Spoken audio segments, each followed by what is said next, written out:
So we are going to start today's class, and I welcome you guys, ladies and gentlemen. Thank you for joining.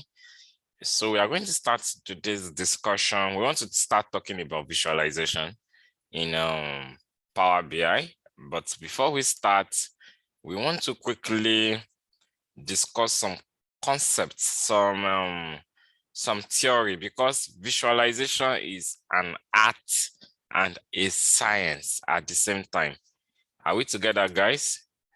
Effective visualization is an art and a science at the same time. So why do you, when we say something is an art and is a science, does anybody have an idea of what I mean by that?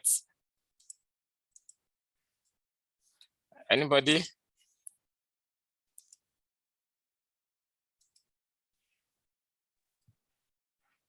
Quite catch that. What do you say? I didn't hear the question. I said data visualization is an art and at the same time is also a science. I'm not asking when I mean, it looks somehow when you say something is an art and at the same time is a science. So what comes to your mind? What do you think? I think creativity, I guess, because you can be creative with both. Okay. Both art and science. Okay. Okay, that's one. That's something. Sheyi, what do you think? Doctor, what do you think? I think when you say it's an art, like he said, it's something you can be good at and you get better with it with practice. But for a science, it's technical. You actually need to learn the fundamentals of it. Yes, exactly. So, I mean, you captured it. Am I sharing my slide? Yep. Are you seeing my slide, guys? Yes, sir.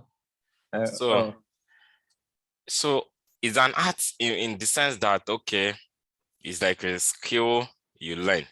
Yeah, I mean, like something you get better at. But eventually there's a science behind it. There are science behind colors, science behind lines, space. So we need to learn this theory. You understand? But it turns to a science, it turns to an art when you want to use a visualization to tell a story. Not everybody can tell effective story with a data visualization. I'm just talking now. I didn't even remember this before, but there is a lady, she posted I mean, it was a beautiful story she made and it trended a lot. So let me just try and search for that story. Rosebud, I don't think I can get the name Rosebud and Worry or something. Billionaires. I believe you can see my screen. Billionaires. Visualization. I've seen it for long, but it was a very good visuals. Yeah, I think I should find it here.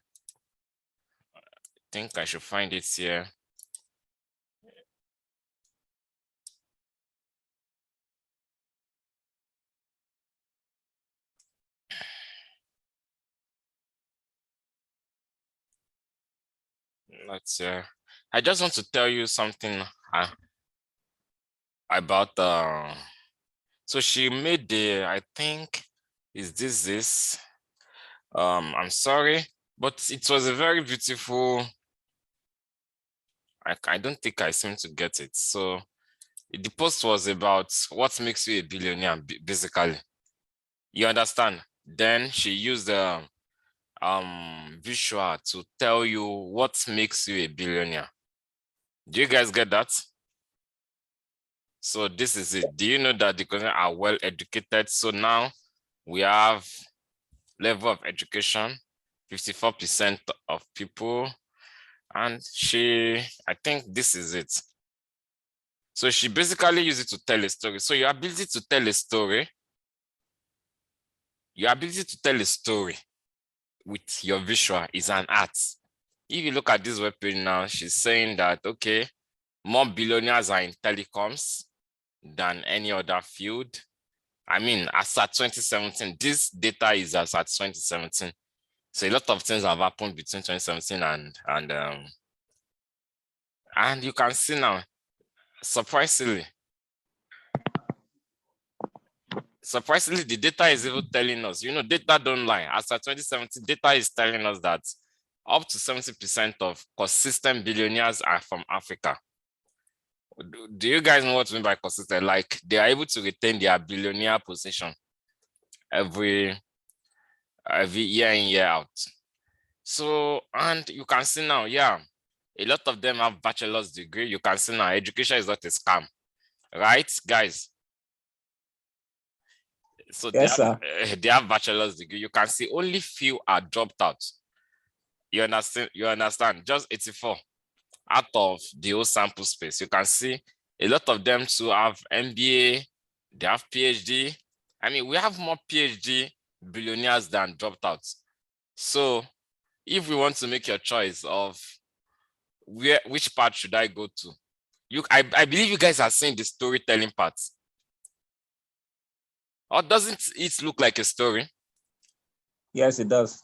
You understand now? Yes, these are visuals that we can quickly see. The science part of it is that I can quickly see this chart and understand what is happening there without talking too much. You understand? So Yes, sir. let's just quickly observe. And you can see now we have so let's just stop there. I just, if you want to you want me to share you this article? Do you guys want it? I should send it to the chat. Yes, sir. Yes. Okay. Yeah. It's just for you to, it's just for me to demonstrate what I mean by telling story. You understand? It's not just by saying that. I mean, as a visualization expert or professional or enthusiast, you don't just do things the way other people are doing it. You understand? You need to add spice to it. You understand what I'm trying to say? Like, it's just like cooking. Everybody can boil water now. Everybody can do some basic stuff. I mean, don't let me say everybody. But if you have a restaurant where you serve food, your differentiating factor are maybe your spices you add to it, the way you welcome customers. You understand what I'm trying to say? Beyond your food being sweet, that is the minimum. So, as I was saying, let me go back to my visualization, my PowerPoint. Data visualization is an art and it's a science at the same time. So we need to learn the science, the art. You get better as you are doing it. You need to be able to imagine. I mean, two people are going to design a visual. I mean, just one visual. Two people are going to, I mean, the same data. Two people are going to come up with some dashboard, and you are going to see different things. I believe yesterday I showed you something about what's the name now? This movie. I forgot the name again. Game of Thrones, right? Yes, sir. Yeah, you saw what people did with Game of Thrones too. So I mean, those are the things we can do. We can take a data and say that, okay, what are the chance? You just give it the name of your dashboard. What is your chance of being a president? Then you just take data of president of the world and you analyze it. Okay, maybe more people that we have, maybe if you study this course, we check president of the world and say that, okay, maybe they are always studying a particular course. We tell a story with that. Maybe they are always above this age. Let us know. You understand? Maybe I mean, you understand what I'm trying to say? Telling a story, not just saying that, okay, and these are the number of presidents in the world. We know now. I mean, there's no time I want to do about that. So we want to quickly learn some basic stuffs about visualization, how to design if compelling and effective data visualization. So now, when we say visualization is effective, it means that it has a clear purpose. I mean, it's not just blank. The one I showed you yesterday was about our Game of Thrones, and we were able to see something immediately from it. I showed you another one about billionaires. I mean, what are your chances of being a billionaire? And it has a clear purpose. You don't need to mix it together. So those are the kind of things we can talk about. So it's also meant to be solving a problem. So when we say something is solving a problem, it doesn't necessarily mean that is solving problem means that it is answering your question. You have a question you don't have an answer to. It is answering that question. That's what we mean by solve. It's bridging a gap. You are bringing out information that people don't know about. You are bringing it out. So, and we can see easy to understand, navigate. So eventually throughout the lecture of today, we are going to, you can see some whites, all these whites. The rest of the presentation is going to focus on it. How do you do easy to understand charts? How do you navigate? How do you choose the right charts? How do you make it visually appealing? And some other basic stuff like that. We may not go too deep, but I'm going to mention or touch them. And some other ones during the course of our hands-on in Power BI, and in our next class, we're also going to talk more about it. So it's not just something we finish at once. Is that okay, guys? Yes, sir. Yeah, thank you for following me. Hassan, hello. Ajoke, hello.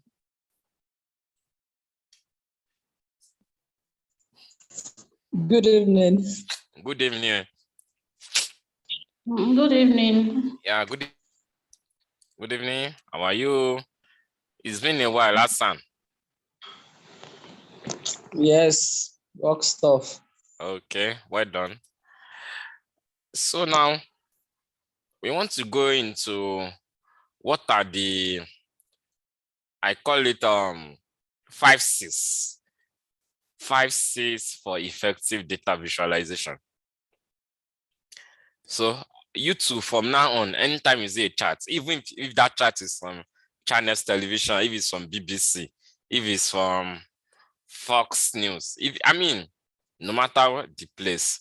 I've seen a lot of ineffective visualization from channels, for example. You understand?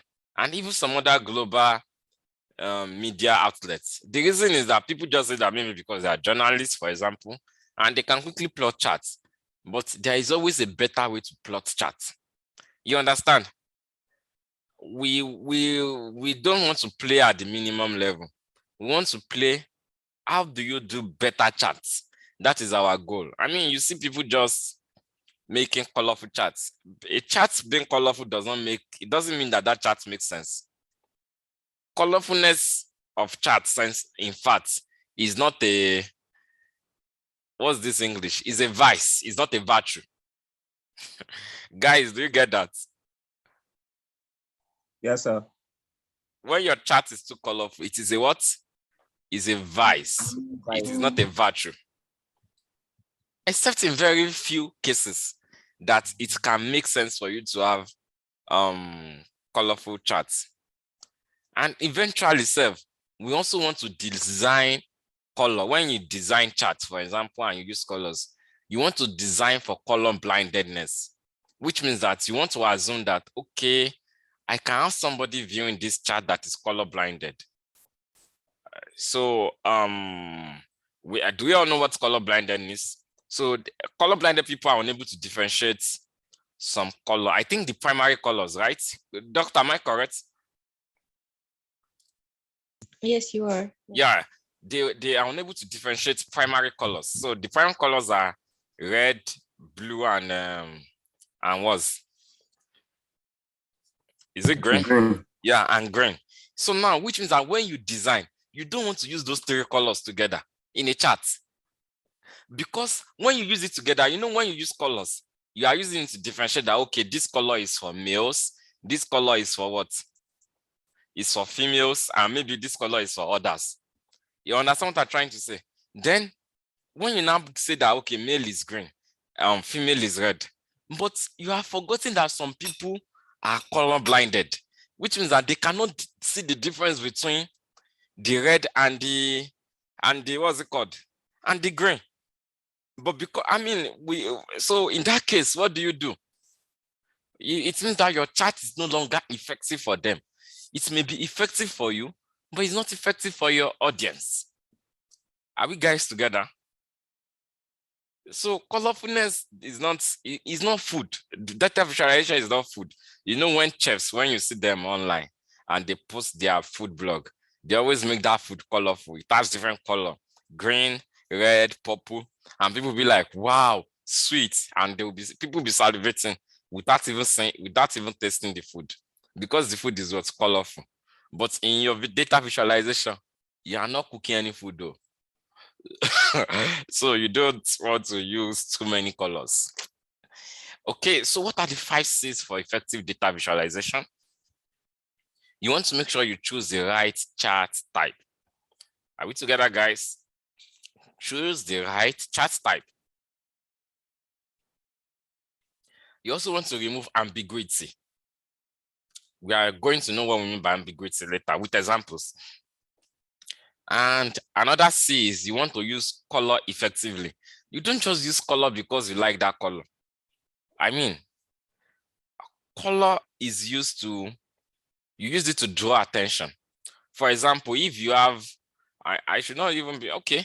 For example, if you have a white clothes now, if there is a red dot somewhere, that is the first thing you are going to see. You won't see the white again. Is that not so?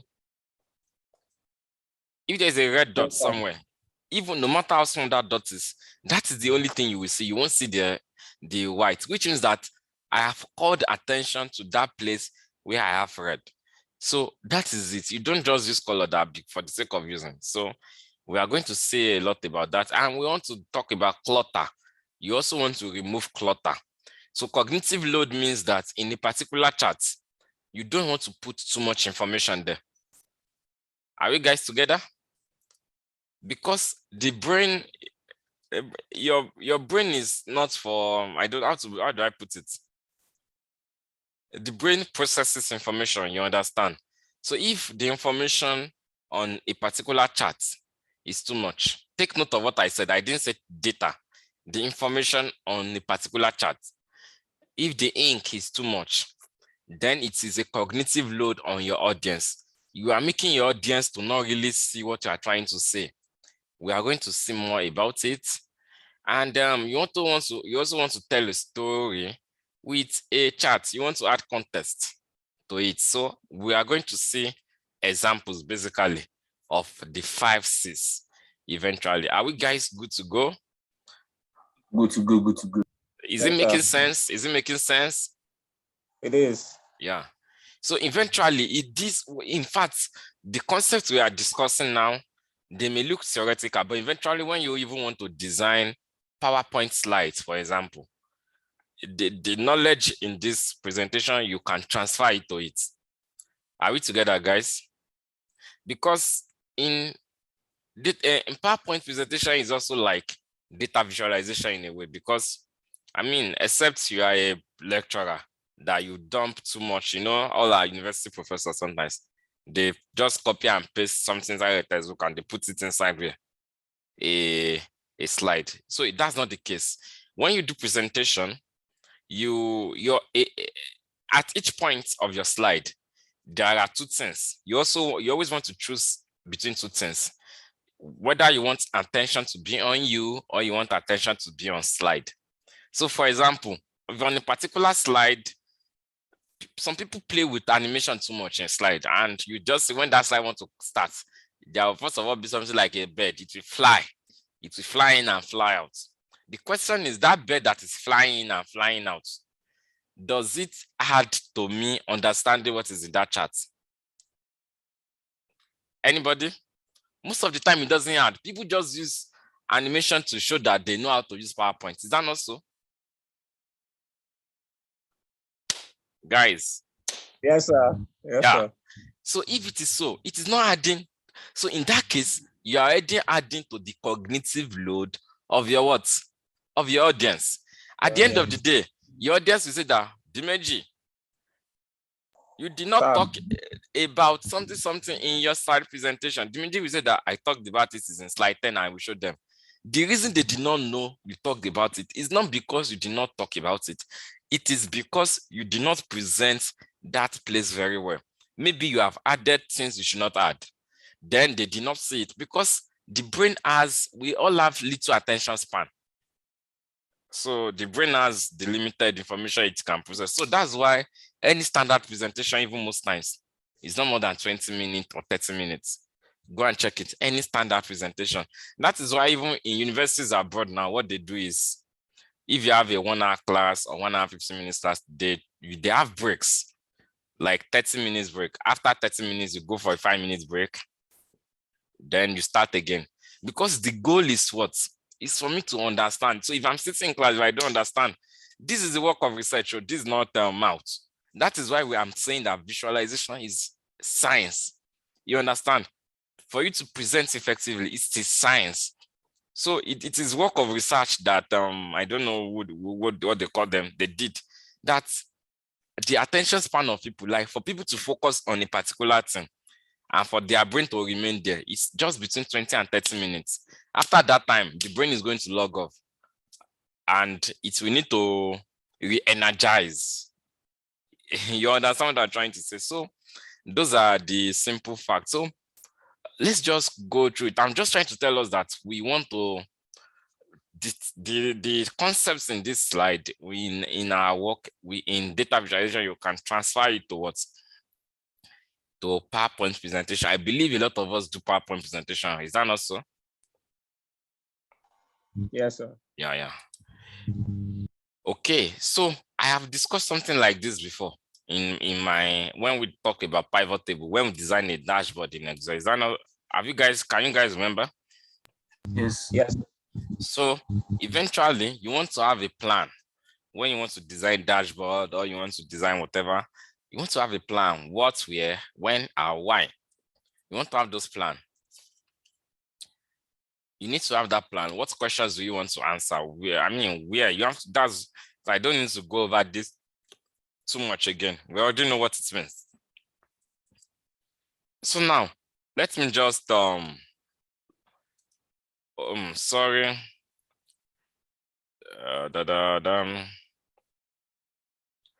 So what can you see here? A dog. Why is it a dog? The spots, the ear, the tail. Is this how a dog looks like in your village? In your own village, which village are you from, sir? Dimeji and Sheyi and I mean Dimeji. Which village? Was it the one last time? Is it Usman? Yes, Usman, which village are you from? somewhere in Nigeria. You don't know. You are not even part of your village. Say your village. Oshun. Oshu, where in Oshu? Udon. Your village is just beside my village. Wow. Yes, your village is beside my village. Except that my own village is is a better village. We have the same dog. It doesn't matter, but I mean, all figures are not equal. Okay. So when you look at it, you can see it currently now. What do you have here? Is it still a dog at the moment? Look at it. It's just some dots. Is that not so? Yes, sir. Yes, sir. Yeah. But it turns out that if those dots are moving in a particular way, it can resemble a dog or an animal with 4 legs that has a tail, a leg, and what's this thing? The ear. So what we are trying to say is that, but the fact is, you are not seeing a dog. You understand? You are not doing what? It is not a dog you are seeing. What you are actually seeing is dots. They are dots arranged to now represent a what?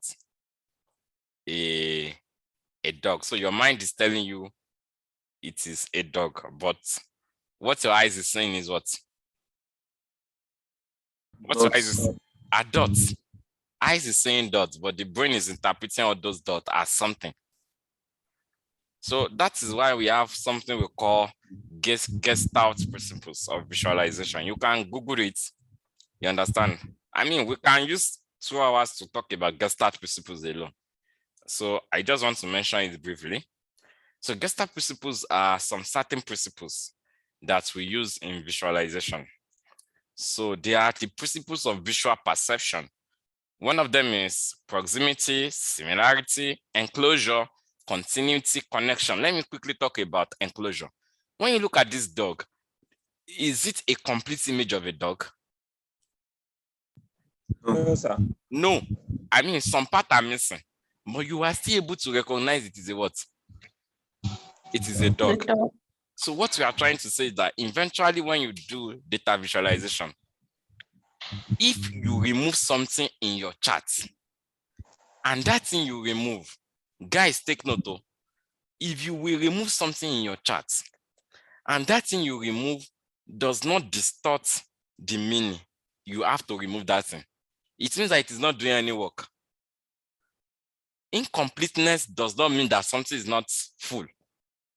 Incompleteness does not mean that it is not 100%. I mean, if I'm seeing your shadow of an human being, I know it's an human being. So if the message you want to pass is human being, you don't need to put everything there. Once you draw the shadow, everybody knows it's human being.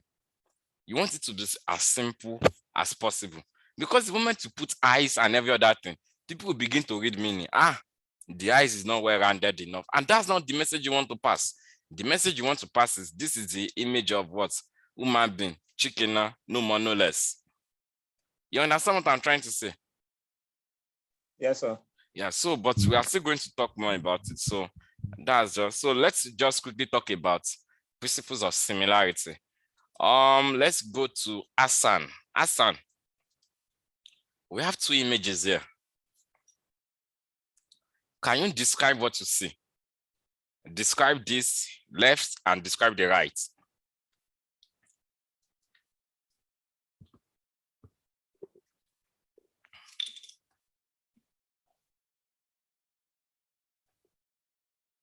Hassan.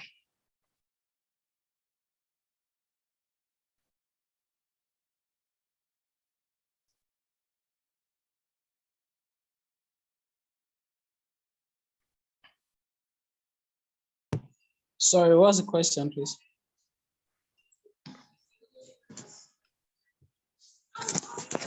The question is that describe what you see.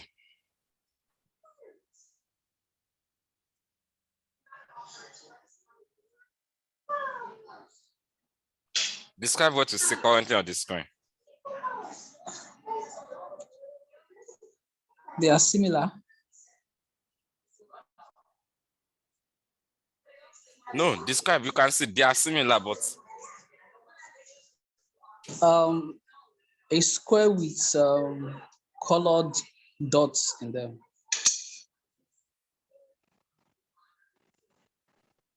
a square with colored dots. And describe those things. Go more. You can do better.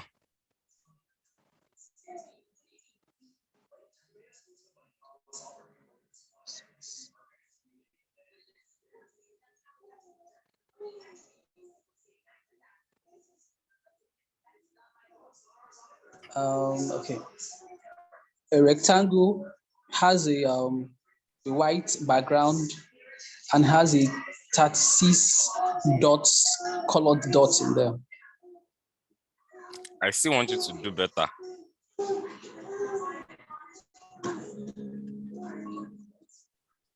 I still want to, I mean, compare both of them. Compare both of them.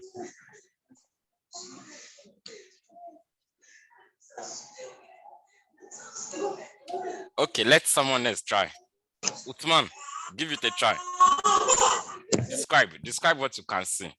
Describe both of them together, like a comparison.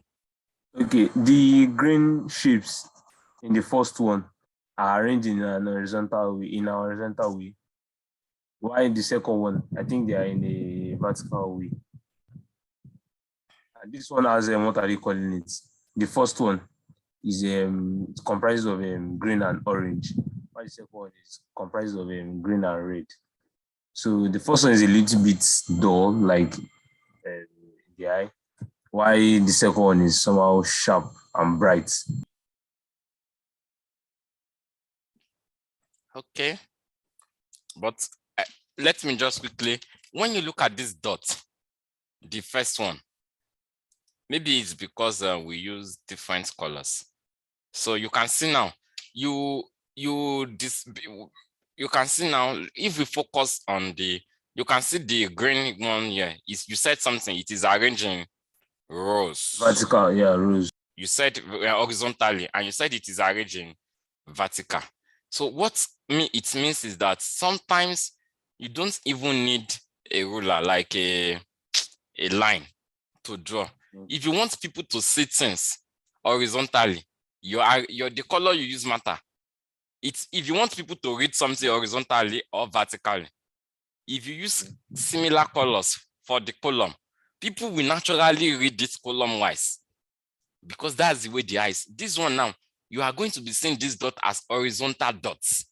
This guy is an horizontal dot, the left guy, and this guy is going to be vertical dots. All because of what? Use of color. Yeah. Because of the use of color, it is changing the way you interpret what you see, even though they are the same dots, but the way you interpret it has changed.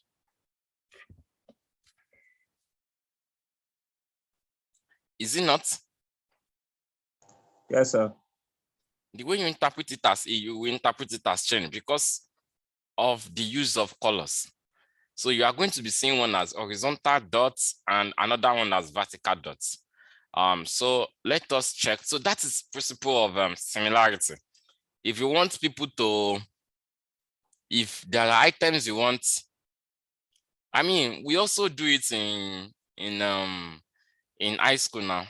I know in high school, when we were in secondary school, we all have assembly ground, right? So on assembly ground, what do? Most schools, you don't just stand scattered now. Is that not so? We group similar students together. So similarity in terms of their class. So that when I see a particular line, I know that this line is for class 1 students and so on and so forth. So let us talk about proximity. So can someone describe, Sheyi? Can you describe what you see? We have 3 items now. Just, I mean, succinctly.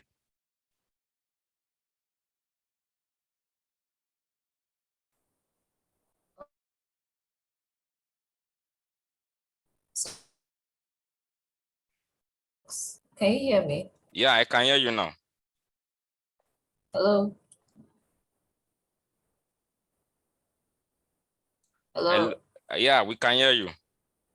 Okay. In the first box, the dots are more clustered together. I mean, I don't want us to focus on the description. I want you to focus on what information can you deduce from what you are saying. You understand what I'm trying to say? What can you interpret? Do you get that? Okay. So, Okay. So when things are put close together, they tend to be seen as a group. So I think what this is trying to say is if you want something to be seen as a group, then you put them close together. Like in the second box, there's sort of like a grouping. The rows, 2 rows of the dots are seen closer to each other than they are from the other pair. yeah, So there's like 3 pairs and then yeah. each pair is separated. So it just says that those 2 that together, it sort of helps you to be able to group the data Yeah, Um, yeah, you are correct. Like this one now, let's assume they represent, I'm trying to represent something. I can quickly know that this, what I'm trying to say is that there are 3 groups in this particular dots. Is that not so? Like, okay, we have all of these people. The way they are arranged now shows that there are 3 groups. Is that not so?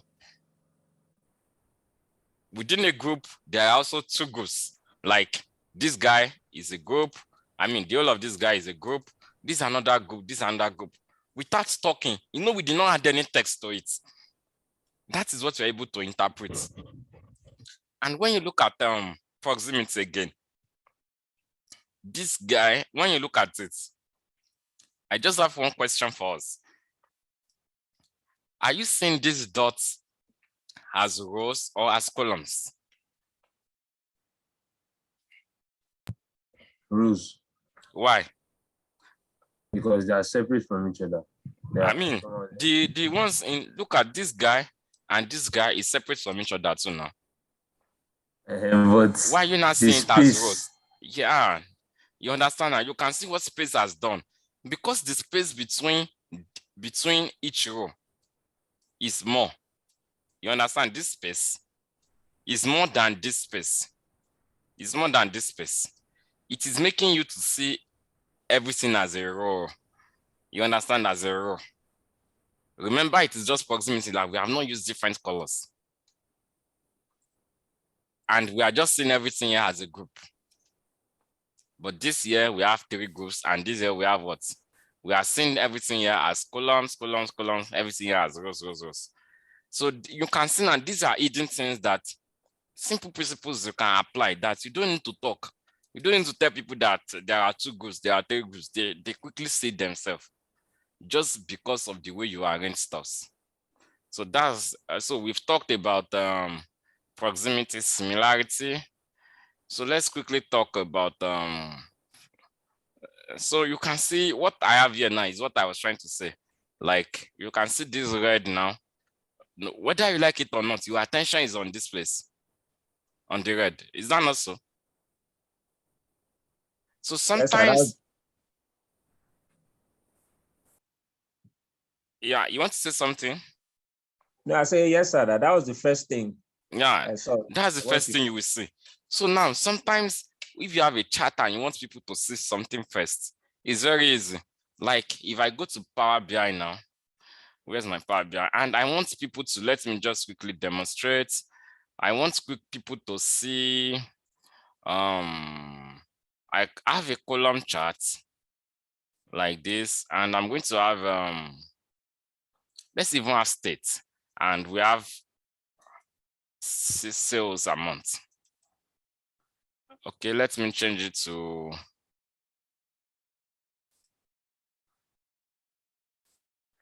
you can see now everything is on, but let's assume the Meiji is presenting to the governor of Kano State. You understand? The Meiji is not concerned about all other states. He's concerned about Kano State with respect to other states. From here now, it's difficult to identify where Kano is it not?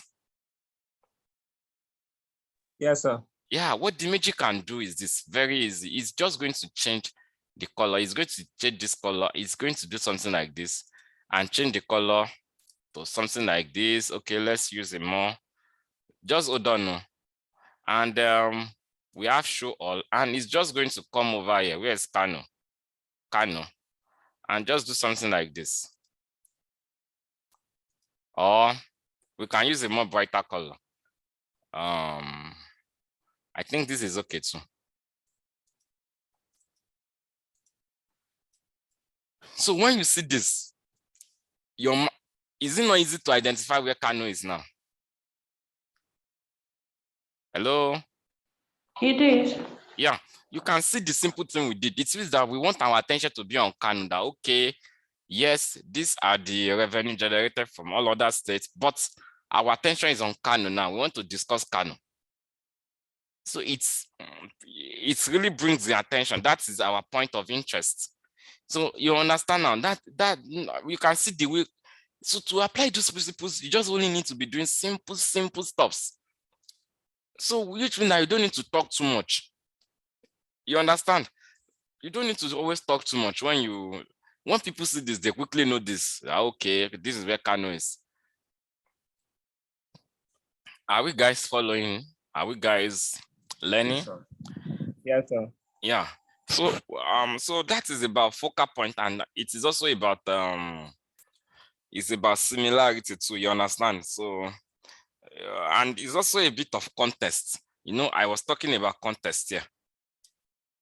So it's about context. That is what I want people to see, and they must see it without me talking or adding it as a text. So let's quickly just briefly talk about some choosing charts.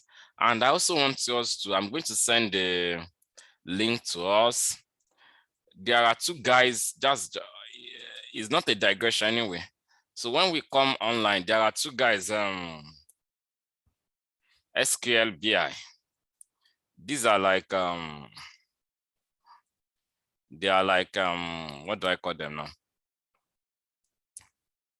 Gurus in DAX. You understand? So, and where is that tool? I'm trying to find something. Is it books? No. So this is book on DAX. If you have money, you can buy the book. If you want to know DAX A to Z. I'm trying to find something. I'm going to find it. Just hold on for me. Yes, this is what I'm searching for. So it is effective for this. I'm going to send this thing to us in our, let me just copy image, and I'm going to drop it in the WhatsApp chat. Is that okay, guys? Yes, sir. So it's a visual reference for us, but it has a PDF. The PDF is the actual one I'm searching for, but I don't know why I can't find. I need to find the PDF. So we analyze the legend allows it and MBC downloadable PDF file. Okay, yeah, I got it. I think you need to input your email. Do you guys get that? If you want to get the PDF, so you can come to this website also. Let me just give it to you, live and direct. Yeah. So now what have they done? It's just about, we have a lot of charts in Power BI, and how do you choose? How do you choose charts? And I've also discussed it briefly in my presentation. So when we want to show distribution, how do you do it? Composition, what are the charts? Relationship. So if you want to show relationship between two quantitative variable, you understand what I mean by quantitative variable? You use a scatter plot. If you want to compare items together, like we are comparing here, if you can see now I'm comparing here, I can use a bar chart and I can use a column chart. So when do you use a bar chart? When do you use a bar chart? When do you use a column chart? It is a science. So what let me call it visual scientists, what they have said is that the way our eyes read information is always from top, left. The way the eyes work, so you read things from top left down, and you read it top left like this, top left to the right, then downward. You understand? So what they are saying now is that when you have a lot of items to present, like 5 items, you want to show comparison between the states. Assuming it's just 4 states or 5 states, then there's nothing wrong in a bar chart. But when you use, I want people to quickly know that Adamawa is the first. I can quickly see, and I can know the amount of revenue compared to when I use this one, when I use a bar chart, and it means that I'm seeing the value first before knowing the state that has that highest amount. Are you guys seeing what I'm trying to say? Yes, sir. Yes. Do you get what I'm trying to say? So a lot of times when you have more than 5 items, you want to compare, I always prefer, and it's always good to use column charts, because with this column chart now, let me convert it to a column chart again for you to see. Am I calling it column charts? With this chart now, you can see now the horizontal bars. You can quickly see Adamawa and the value it represents. So, but basically, both of them can be used interchangeably. You understand? When you want to work with trends, you want to do things date against something else, revenue, date against GDP, date against number of COVID cases, date against number of goals scored. You use a line chart. Are we guys together? So when you want to show, when the story you want to tell is about composition, where is it? Let me check it again. Composition. You can use line pie charts, but you have to use pie charts with care.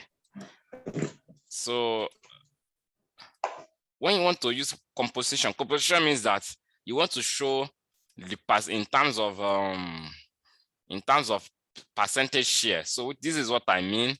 You want to tell us that, okay, this is a pie chart and I use sales amount, and the story I really want to tell is not about order, but it's about something like this. So I want to show composition.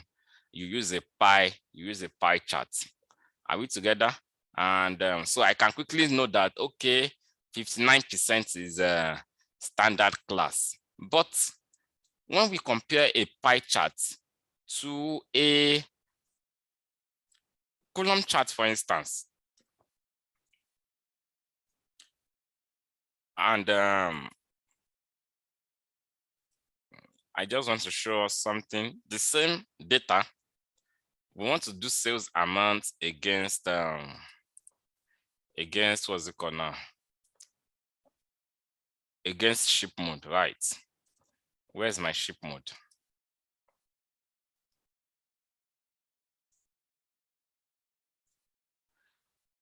If you look at what we have here now, 1, 2, 3, 4, 5. What's happening? 1, 2, 3. Okay, it's 4. So if you look at what we have here, even though this is just 4, it's still good here. Things are still good here. I want you guys to understand. So let us do another example with a category. I want you guys to I think we have a lot of categories. Yeah, it makes sense now.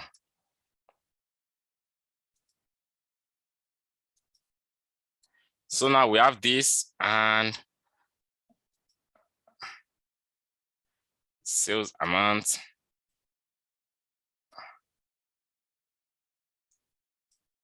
So let us just. So now, let us first of all start from the top guy over here. These two guys, the same data, we can use a pie chart for it and we can use a bar chart for it. But sometimes you just need to be very careful when you use a pie chart. It's not always encouraged to use a pie chart. The science behind not pie charts being good is that the eyes cannot quickly, you understand? I'm not talking of cat's eyes or bird eye. So for human beings, the eyes cannot quickly identify how big an angle is in terms of which one is bigger. But this is height. I can quickly know that standard class is more than second class and first class easily. But when you look at second class and first class, they look so close together. But I can quickly know from this column chart that second class is the highest, is higher than first class. Is that not so? Is that not so, yes, guys? Sir. But when you come over here, you can see now that the size of these two guys, second class and first class, let me point it in case we can't see this guy and this guy. Their sizes in terms of the pie, it looks they are closer to each other. And if you do not check the number here, it is going to be difficult to know which is bigger. Is that not so? Compared to this. Guys, tell me, is that not so? Yes, sir. And when you even come over here, look at it. 14, one is 14.52, another is 14.42. It's going to be difficult to know which is bigger because your eyes is not trained, is not designed to measure angle. But the eyes can quickly measure height. In fact, when we have twins, identical twins, and people, you ask people that, how do you know that one is the, Taiwo or the kind they, how do you differentiate between both of them? And people will tell you that what? One is taller than the other, and you'll be like, wow, I can't see the height difference. You understand? It means that even from minute height differences, people, the eyes can easily know compared to every other thing. Is that not so, guys? So you want to be very careful when you use a pie chart. So as a rule of thumb, what experts have said that when you have more than 5 items, don't use pie charts. Are we together? 5 categories. But even for my own personal case, I don't even use pie charts for more than 3. And the differences between those 3 items have to be much so that there will not be, my audience will not have difficulty seeing the difference between 2 categories in terms of which is higher or not. Look at this pie chart now. You can see now, I believe one time in your life, you have seen pie charts that people have used. Is that not so? And Yes, sir. it is going to be a colorful report anytime you use pie chart because it has to have different colors. But you can see now, the color is not even adding any meaning. The same thing you can do without a pie chart, and it is going to communicate. I cannot understand anything with this pie chart over here. This one I'm talking about. Or is there anything you can quickly deduce from this pie chart in terms of understanding compared to this bar chart? Guys, are we together? Yes, we are. Yeah, so, but a lot of people like to use pie charts. Or is that not so? Yes. People even believe that some people even believe that if you have not used pie charts, you have not done visualization. Like, it always makes it look beautiful. I don't know where they see that. I'm not sure. Another problem with pie chart is that it occupies too much space. I don't know if you see. And it's always not easy to understand. This is it. Look at. It means that I need to first of all check this color and now come over here to say that, okay, phone is which color.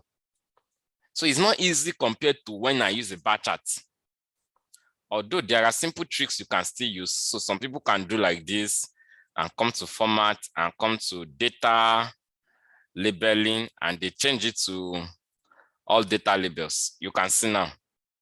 So that you have the name. You want to label it directly and not with a legend. Are we following, guys? You know, when you label directly now, the implication is that you don't need to switch between labels, between the legend and the actual data. So we can now remove the legend. You understand? But eventually it's still occupying a lot of space, and it's very difficult for me to quickly know which one is the highest. Or can you quickly know the highest percentage, the highest share? But when I come over here, I can easily know that phones and chairs, phone is the highest. So that's just a brief information about pie charts. I'm not saying you should not use, but it's a case-by-case study. Sometimes when you work, a pie chart can be very effective for you to use. For example, if the story I want to tell is that, I want to tell a story that,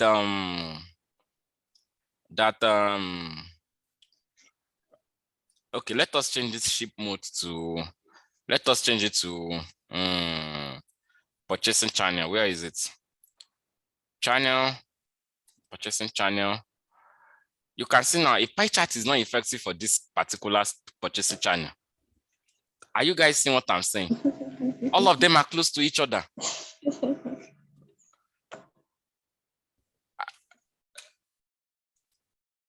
Are we guys together? Looks funny.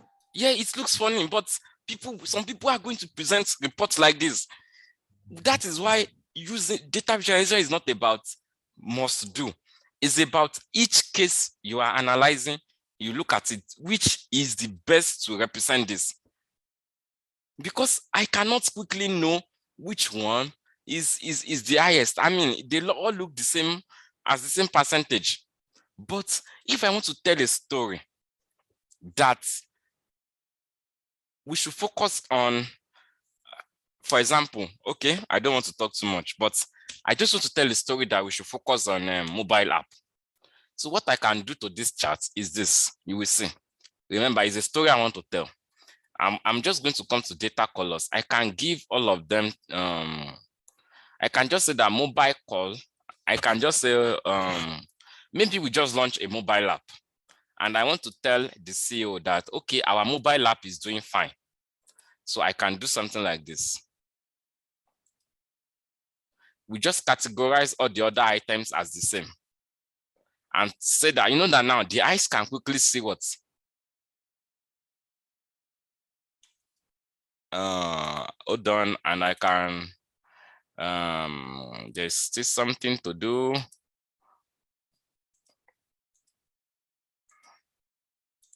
Yeah, so the eyes can quickly see that mobile app is what I want you to look at.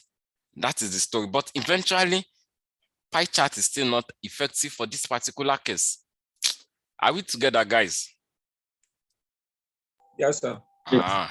So what I've said is not, I'm not saying that, oh, don't use pie charts, and I'm not saying that I use pie charts.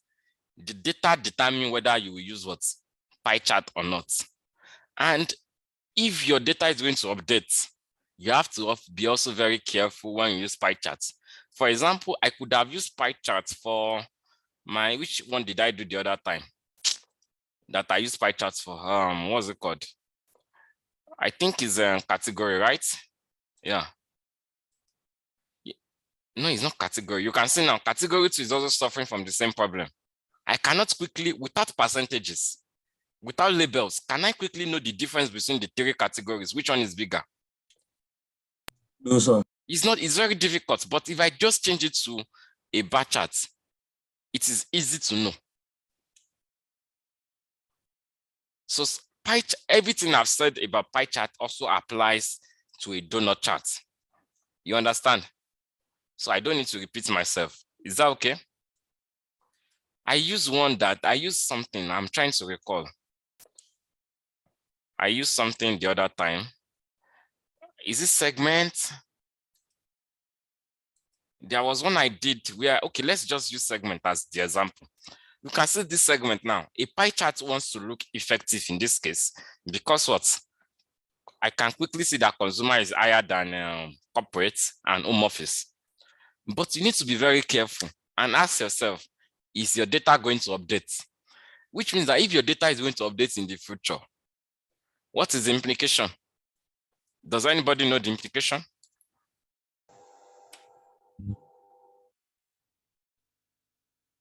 Guys, do you know the implication?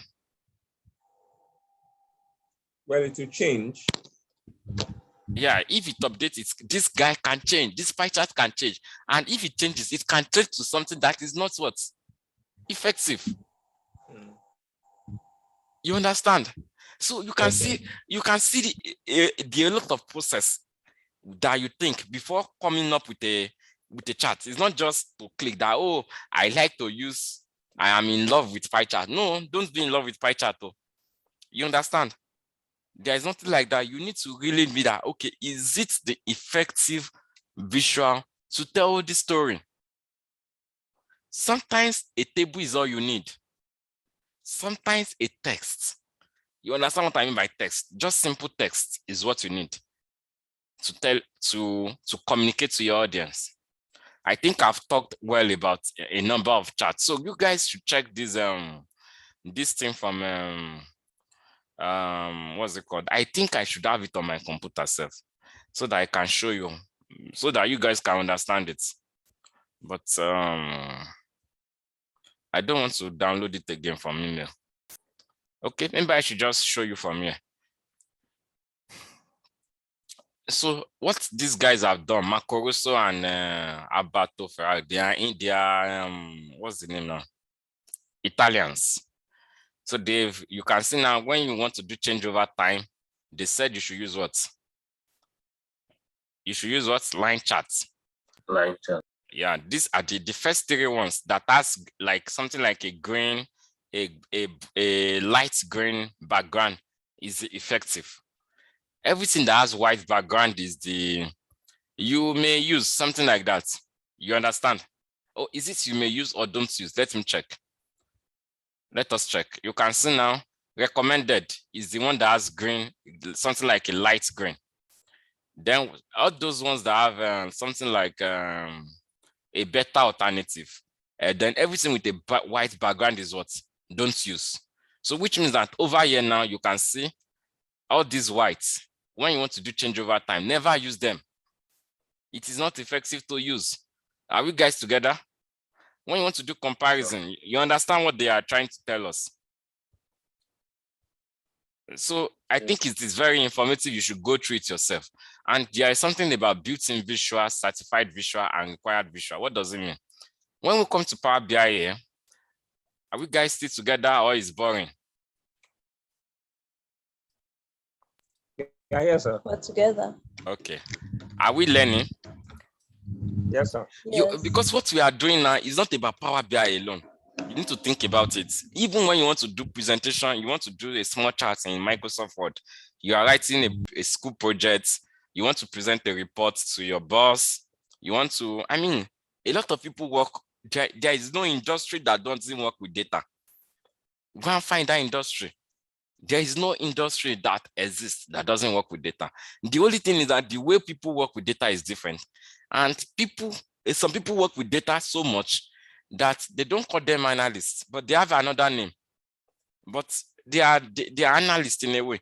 For example, I think people in health, there's this thing in public health. If I want epidemiology or something, is it epidemiology? Doctor, please remind me. They study the trend of disease in human population, so they work with data a lot. Is it epidemiology? Let me just check. Doctor, are you here?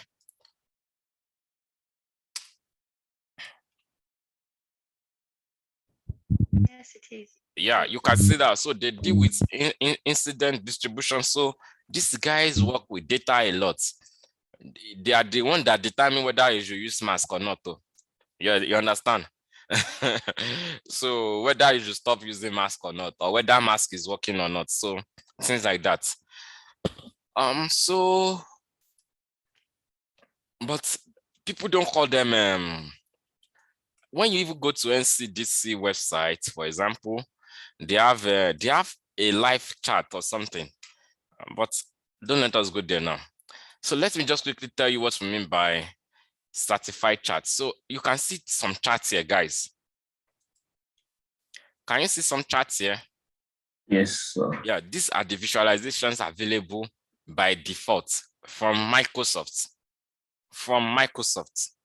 Take note of what I'm saying. So, but you can have access to more visuals that are not from Microsoft. Are we together? These are not the only visuals you have access to. So if you want to use more visual, you need to sign in. I sent the video to us so that we have an account. I don't know if you guys have opened your account. How many of us have opened accounts here? Or how many of us have not opened account? Dimeji, do you have an account? No, sir. Okay. Sheyi, do you have an account? Is it the corporate account? And yeah, the work email account that you used to sign in to Power BI. Yes, I do. Okay, Hassan, do you have an account already? Have you tried to sign in already? No, I don't. Sheyi, have you tried to sign in? I think I'm signed in on my Power BI. Okay, doctor, have you what's it called now? What's the English? Do you have an account? Yeah, I set up an account. Okay, Uthman, do you have an account? Uthman? Yes, I do. Okay, so now If you have an account, just sign. You can see I'm already signing. I'm already signing on my own. You can see my name. And this is not a, what's it called now? It's the same account as I told you to sign to design. So it works. So now I can just come here and I can say get more visuals. So if you can see now, we now have a lot of other visuals people have designed. You can see we have a word cloud visual, KPI visual. I mean, so I can easily use anyone I want to use.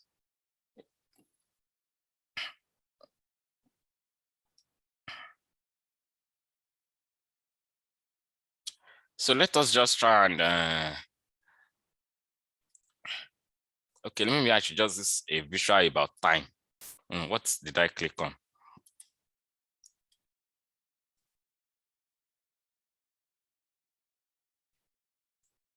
You can see Gantt charts.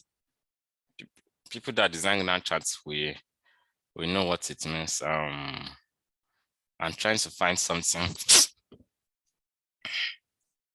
So if you want to put a countdown timer to your charts, if it is useful, you put it.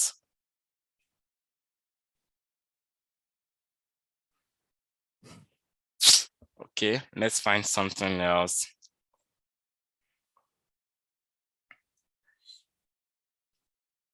So these are visuals anyway. So this is a multiple spark line visual. You can add. I've not really used it before, so we can just check it together. You can see now we have it over here. I select it and it is showing.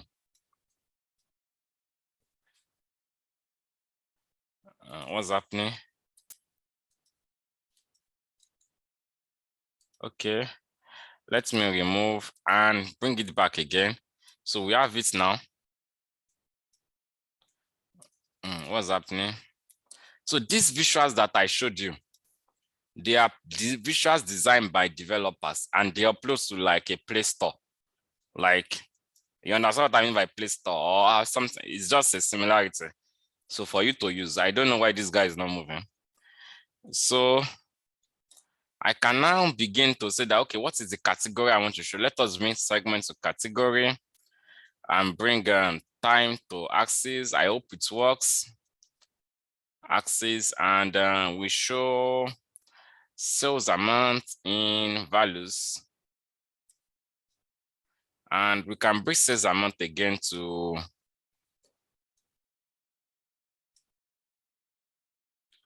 are we seeing what it can allow you to do? And we have column charts. We can bring maybe we bring profits. But I don't know why this is not showing. Let us bring sales amount again.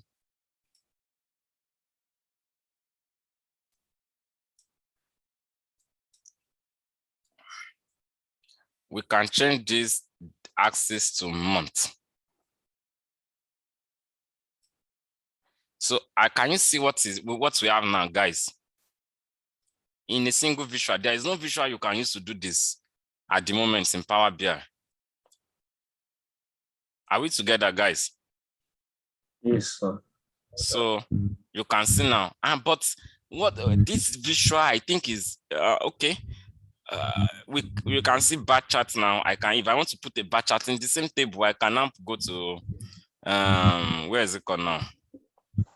You can see there are a lot of things you can put on this visual, on this particular visual. A lot. You can put let us put a bar chart also. I think I have a column chart already, but it has to make sense. Oh, you know, we are not trying to. I'm just trying to show you a visual that does not exist. That's what I'm trying to show you. I'm not. So we can put a bar chart and put maybe profits. Where's profits? Profits, where are you? I got you. You can see now. So those are the things we can quickly say. So it's very quickly, how do they say the English? I can quickly, I think somebody's mic is disturbing. Yeah. So I can quickly see some in a very concise way. It allows me to quickly understand my data. So these are, you can put all of them there.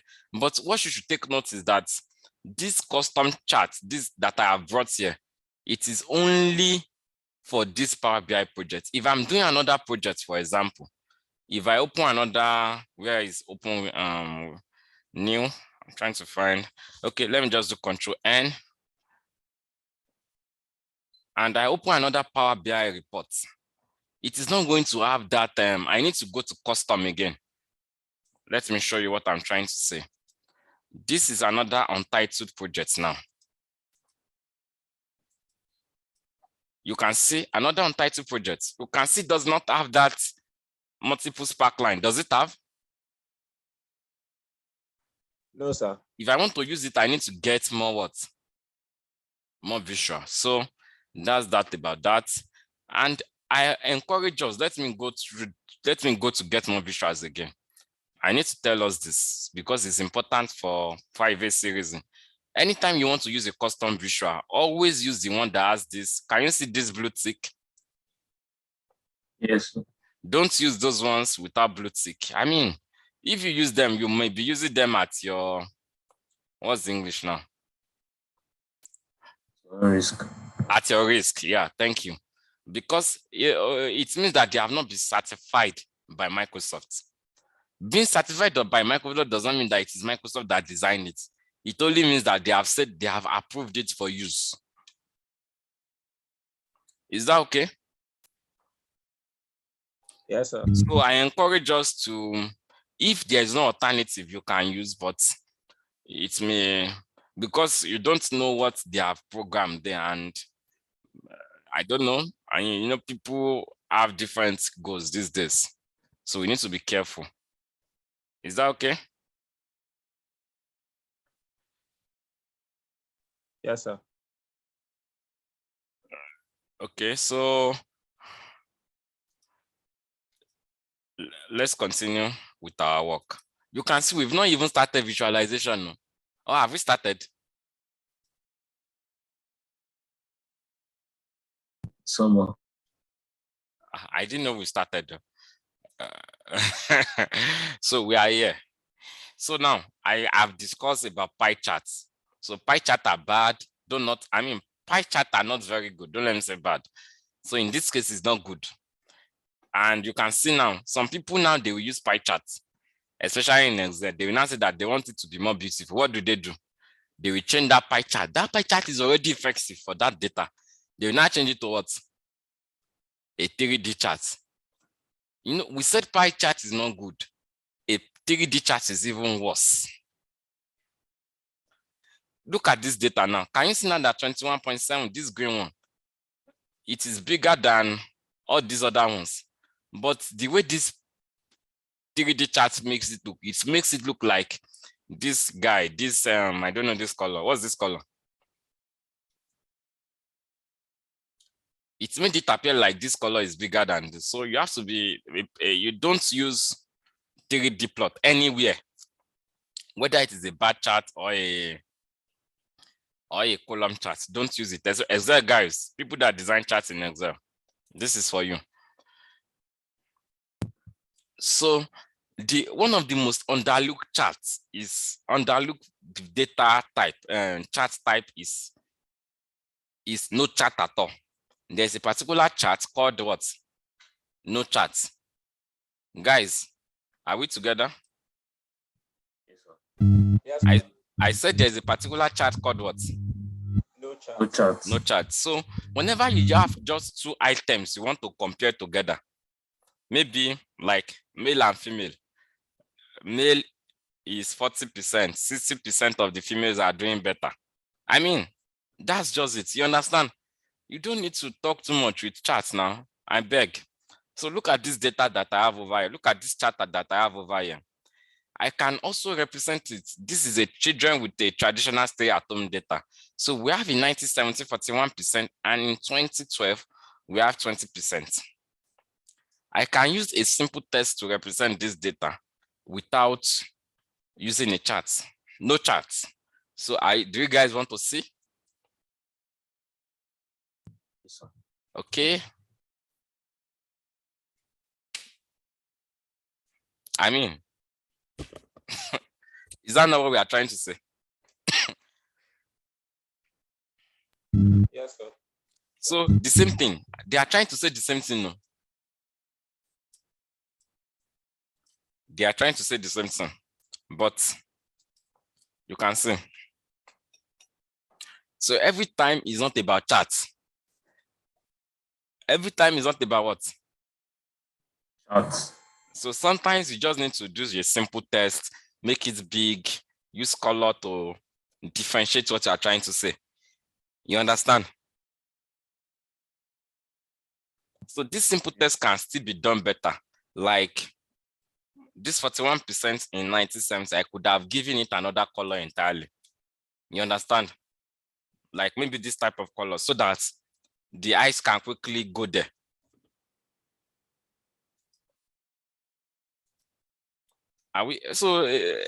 To design effective visual is not, you don't need to rush. It takes time. Like you need to think very well. So you are like an artist. Do you guys understand what I mean now? So a no chart is a simple test. A simple test is a no chart that you can always use. Can we continue? Yes, sir. So now we want to talk about labels. When you use tables, some people put up to 4 decimal place. A 2 decimal place is always enough. You understand? And you want to use contrasting colors. I'm not also a very good designer, but I always rely on Professor Google. So when you just come to Google, just type contrasting colors. So when you do color wheel, let's go to, I believe you can see my Google, my screen.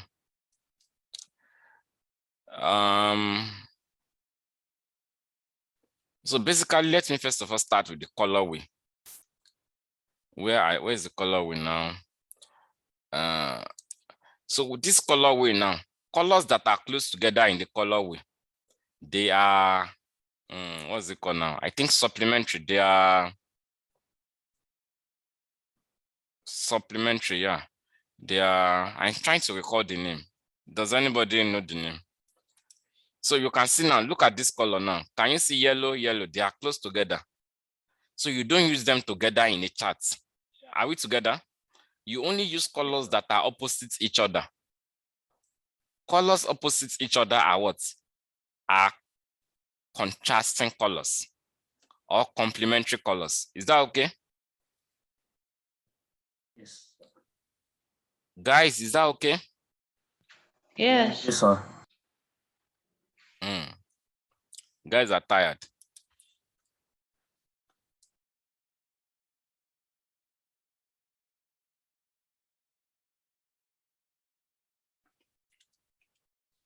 Hello?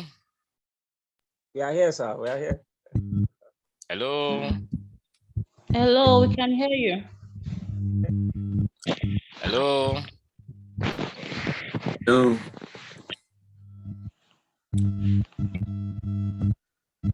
Hello, we can hear you. Okay. Now?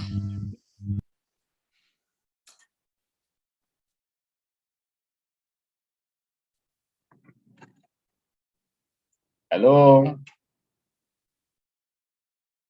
Yes, sir. We can hear you. What about now? Can you still hear me now? Yes, sir. Yes. Yes. I can't hear you. I don't know why. We can hear you clearly. We can hear you. Now?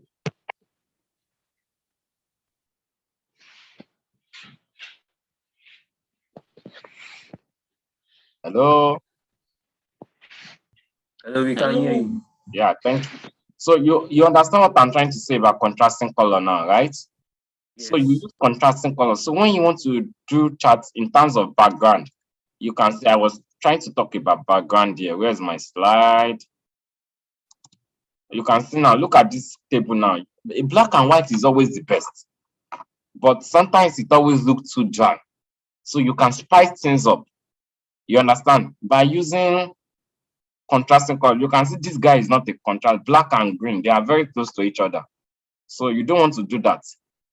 Or which one is easier to read between the upper table and the lower one? And also, it's also good to always make life easy for your audience. Sort your table. Always make sure your table is sorted. Do you understand what I mean by sorting? You want to make it arrange in terms of you want it to have an order. If it is not something related to dates, like January, February, March, that you know that one must have an order. Or it is not related to something that maybe your organization have a custom order already. Then when you are presenting categories, whether in bar charts, column charts, tables, always make sure you arrange it from like highest to lowest, so that anybody seeing it can quickly know that, okay, can quickly derive insights from your work. Is that okay? And you can see now there is another tip here. You should use a white space for your words, for columns. Don't use lines, because a white space, principle of what? Which principle is that? Guess that principle. Who can remember? Which principle is that?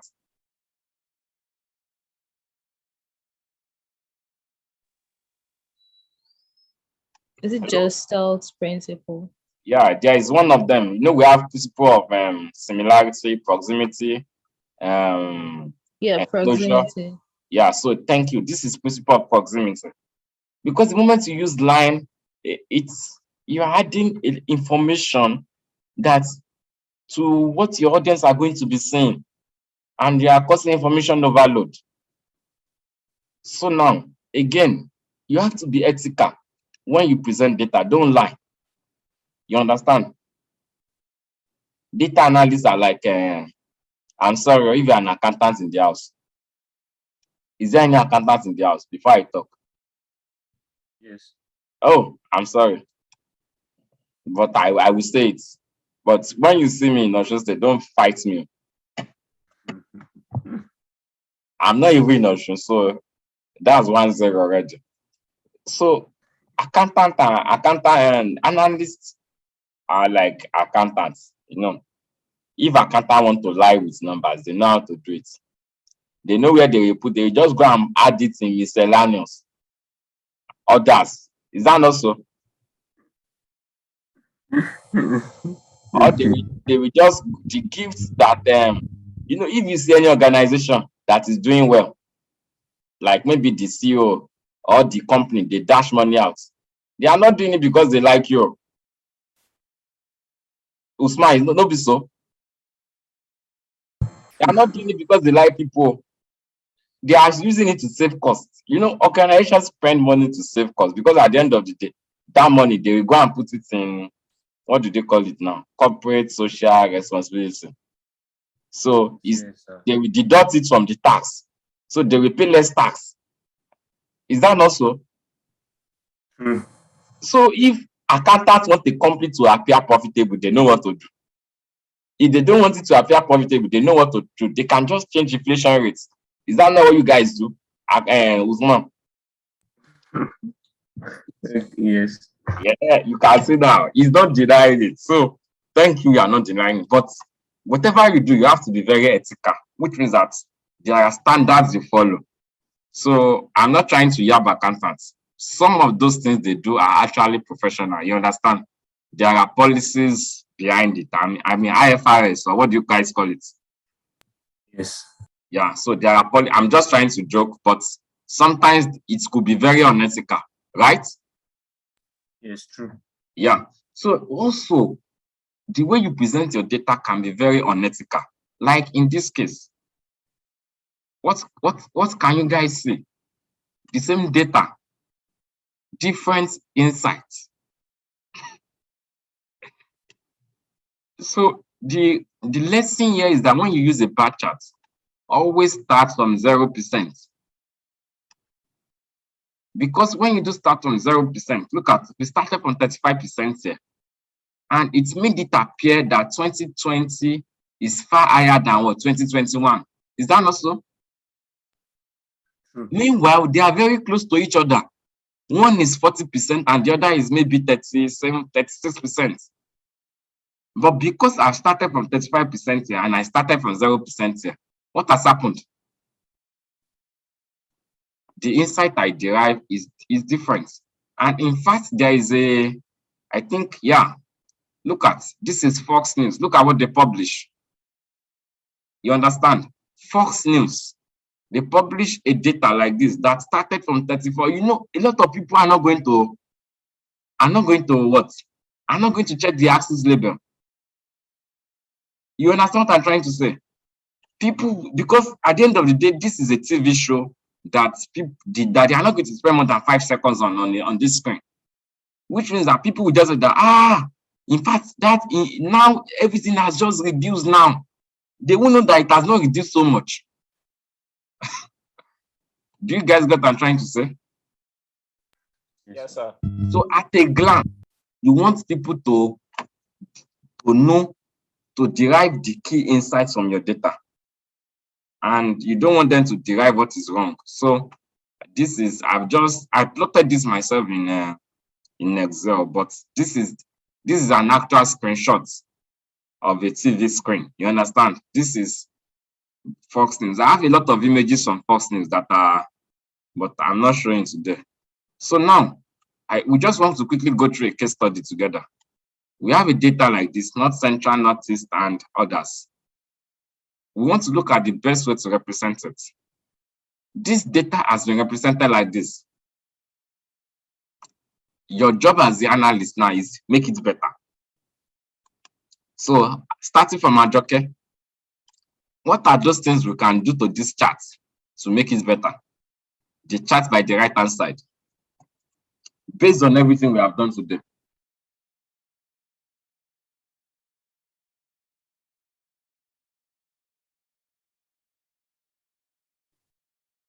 Auntie Ajoke.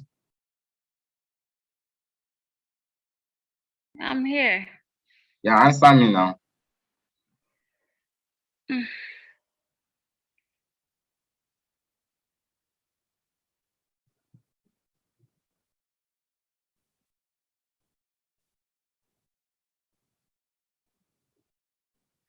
Answer, what are those things you can do to make this chart better based on those things I've discussed today?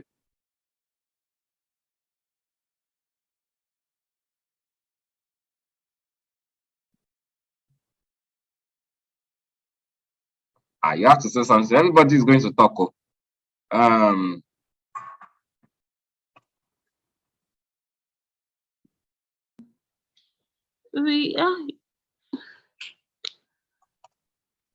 We can make use of contrasting colors, like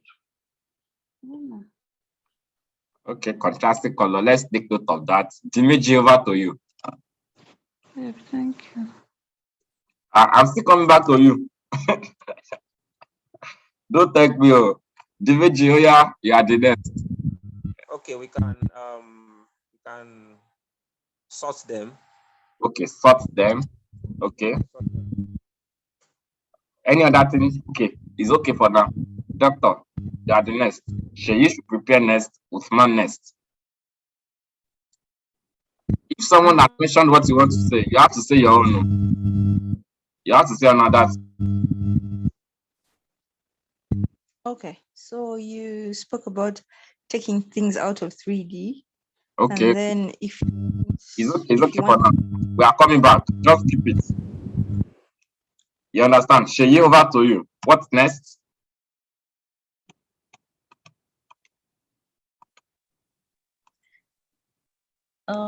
I think the revenue is not properly scaled. Okay. I think there's a better way to scale the numbers instead of the Okay, better one way to E label thing. y-axis. Okay, Uthman. I think the background color. Okay, remove background color. Okay, we now go back to Ajoke. In fact, let me tell you, there are more than, I think there are up to 12 things you can do to this chart to make it better. So we have only mentioned 5 or 4. So guys, over to us. You are going to be surprised by the time I start to show you. So guys, let's see. Ajoke, over to you again. Then we go over it the order as we did. Ajoke, Dimeji, Dr. Sheyi, Usman. Okay, we are. Auntie Ajoke, say something now. Okay, I should help us, right? Should I help us? Please, Yes. please. Okay, let's start. The first thing we want to do is remove 3. Can you see now? Can you see the difference? The left one is the previous chart. We have removed the 3D in the right chart. Is it getting better? Yes, sir. Okay, after doing that, we are going to remove the background color. Is it getting better? Yes, sir. Yes, sir. Yeah. After doing the remove the background color, you can see, look at it very well. There are some things wrong with it, but I won't talk. Let's go to the next slide. We want to remove data legend because it has no purpose. We have x-axis. Why do you have this legend? You are talking too much already with this. Are you guys following? Yes, sir. Is it making sense? Yes, It sir. is. Yeah, I now let me go back to the previous slide. I'm very sure one time or the other on TV, on reports, you have seen this kind of chart before, yes or no? Yes. Something similar to this. And people Yes, yes. praising the person that designed it. But now you guys can see now that it is not effective. You can see we can always make our charts better. Even at this stage, it is better, but it has not reached the peak. There are still up to 8 things we can do to this guy in the right to make it better. So let's continue. This guy, there are still up to 8 things we can do. So we should continue, right? Can we remove the lines? Yes, excellent. Because that line is a clutter, it is adding cognitive load.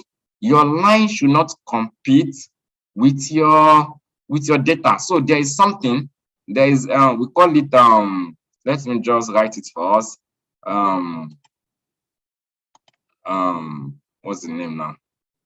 Okay, remove grid lines, like you said. But I want to write something for us. Data to ink ratio. So in any chart, you want to make sure that your data to ink ratio is very high. That is your goal. So what do you mean by data? Your data is like, for this case now, your data is your bars, is your bar. You understand? And yeah, that's the bar, and the numbers, the labels. You understand? X, those are the actual what? X-axis labels, X and Y axis, they are the data. Inks are like things like borders, grid lines, bold text, and any other thing that is not a data. You understand? Basically, is a what? Is an ink. So, I mean, plus everything that is data. You understand what I mean? Ink is, are we guys together? Yes, sir. Plus everything that is data. So now your goal is to make sure the data to ink, data divided by ink is very high, which means that you want your ink to be very small. Does you understand? If you want data to ink ratio to be high, what do? You reduce the ink. So a way of reducing the ink is to what? Limit the lines, Yes, you understand? So, borders. yes. So we are not saying that it's not good, it's bad to use grid lines. I'm not saying that, but if grid line does not add to the understanding of the data, it should be removed. You understand what I'm trying to say? Yes, sir. And if you are going to use it at all, it should not be competing with your actual data. Why should a grid line be as thick as this? This is like, if a grid line is as thick as it is, like a best man that is acting like an husband on the wedding day. Will the husband be happy? No, sir. On the wedding day, the best man is the one in front, going up, going down. And you understand? They said, I mean, no, it should be walking behind the husband, not in front. So the grid line should not be competing like the best man on the wedding day. Or is that what we want? Sheyi, is it good for grid lines? Is for best man to be competing with the husband on wedding day? Sheyi does not want to talk. All the best lady competing with the wife, with the bride on the wedding day. So it should not happen. So now we lighten the grid line. We can see it is getting better, right? And the next thing we do is let me just remove this. Let me clear we remove grid line. You can see, you can even remove the grid line because you want to reduce cognitive load.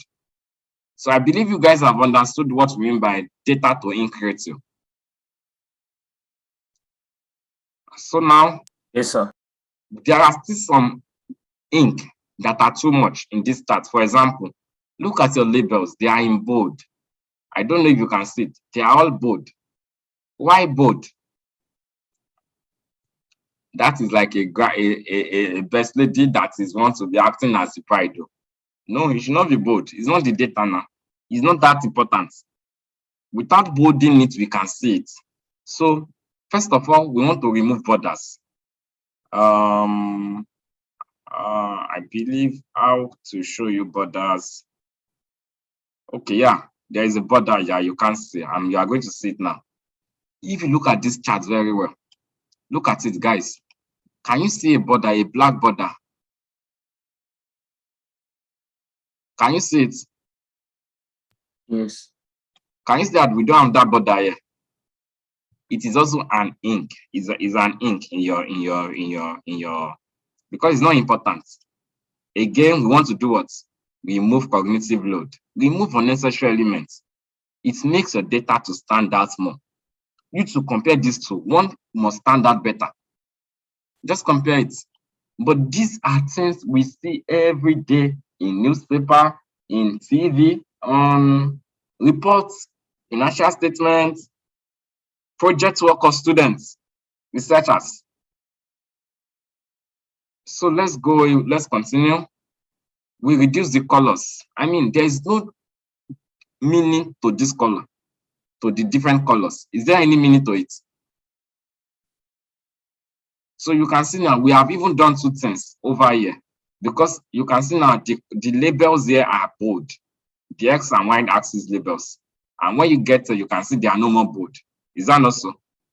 I did not include it as a step, but you can see now it has been lighting up like normal text. And then we remove the colors. There is no point showing different color because we already have labels. So why different colors? You want it to be colorful, right? So no, there is no need. So now we label directly. Sometimes you can label directly. Let people see it, the actual value. Is it making sense?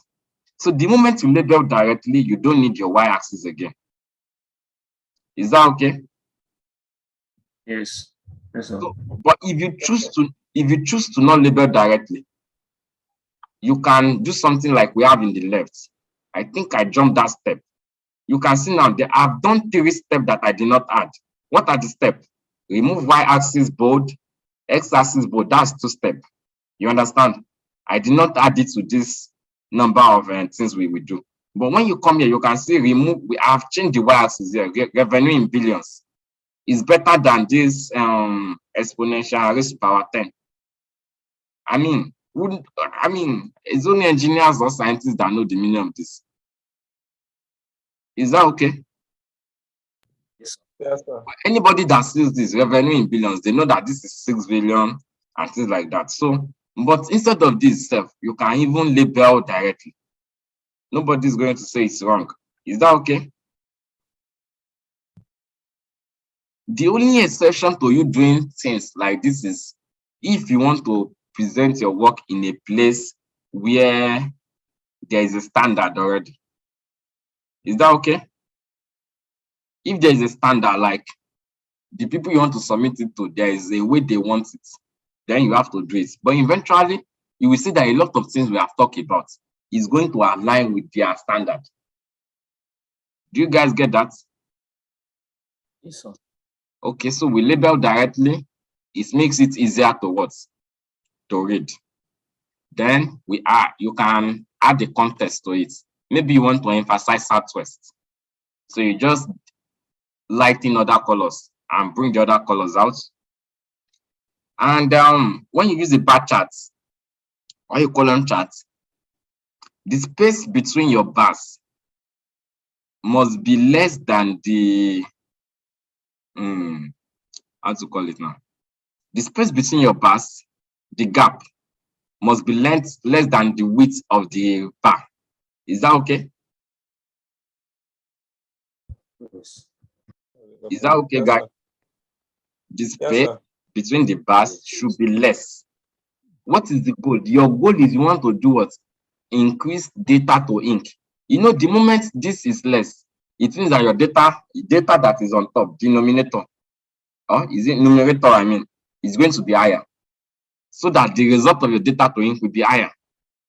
Are we guys following? Yes, sir. Then number 11, remove x-axis label. What is that? I'm not sure what that means. What does that mean? Okay, yeah, region. We already know that once the audience know that it is region, you can see revenue in billion per region. So why do you need region again here? No need.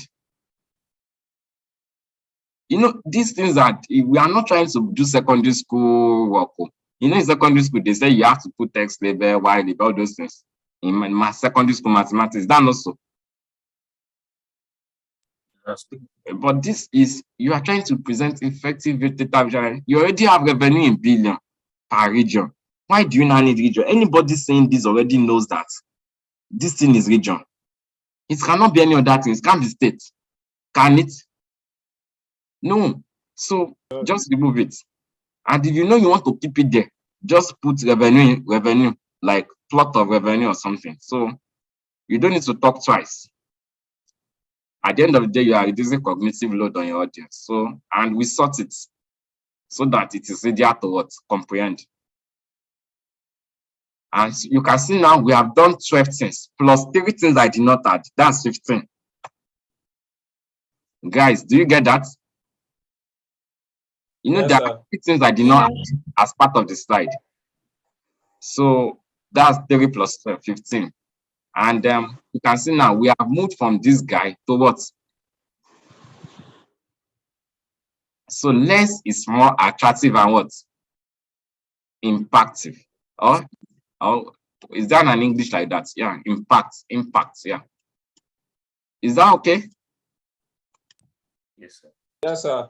Yeah, so I mean, it's very easy for anybody to, we cannot be wasting time on, I mean, there are a lot of things to teach you in Power BI when we come here too, in visual, but anybody can do that.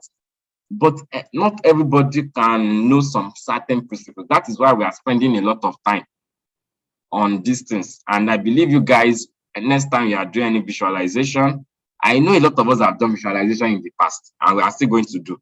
Some people are going to do when they get to work this week. You understand? I believe you are going to start applying it. Is that a promise? Yes, sir. So So I think so less is more attractive and impactful. So if you have any question, we are not going to in our next class. You can see we have we have spent 2 hours already. So if you have any question, let me know. And like I was saying, that some of those things we talked about, you can apply it in your PowerPoint presentation. I don't know if you guys have noticed where I design my PowerPoint slides. Can you see now that they have contrast? Guys, there is always a contrast between background and the main stuff. So it's Actual information. and the actual information. So sometimes if you are interested in using a particular color, what is the thing you should do? Just go and check the contrasting colors so that you know the colors to use to what together. And there's also another chart. This chart. Can you see this chart? Maybe I should send it to the group. This picture. What's this now? Yeah. Can you see? It tells us that they try to put all these colors. You can see now, red on red. You obviously won't see what is on it.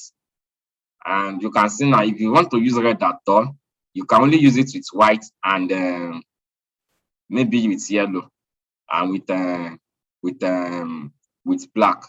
That's the only time it is good. Is that okay? Yes, sir. You guys need this? Yes, sir. I'll send it. You shall need everything. Mm.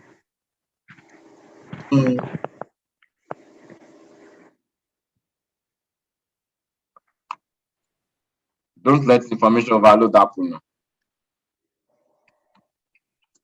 So I sent it was in chat.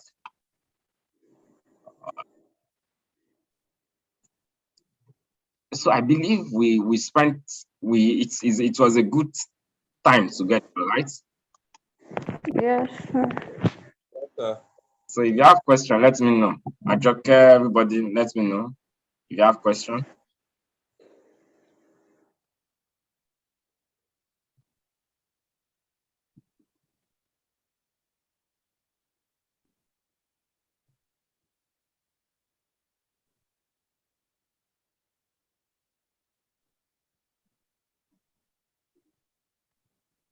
It seems we guys are oversaturated already.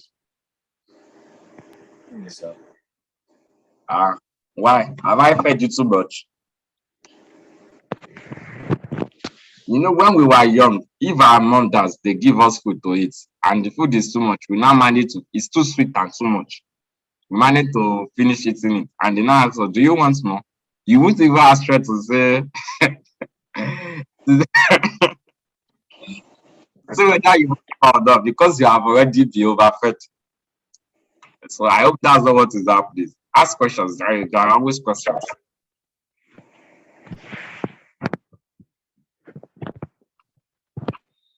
There are always questions. This is a master class. I hope you guys are going to value it.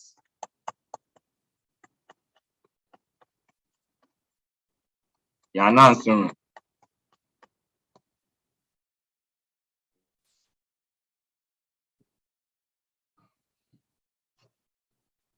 Guys are not talking now. Sheyi, Uthman, Ajoke, say something now. I don't have any question. It's okay. All Sheyi, right. So what would you say is how would you say it's better to how do I even ask this question? you can ask in Yoruba. Just there is no problem. Communication is what is important. I will interpret it for everybody. Just ask your question. Ask in Yoruba if you want. Or you mix it together. Okay. Ask, mix Yoruba and English together. Okay, I'll try. So when you're visualizing a report for a client, for instance, what means of presentation is better?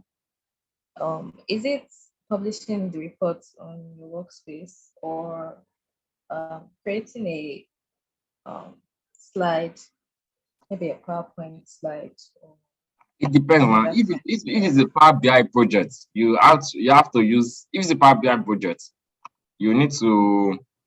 I mean, this Power BI project. Once you are done with your reports here, you click on publish here. You understand? And you go. I mean, if it's a Power BI project, it depends. Your answer is it depends. So I'm going to answer it like a consultant.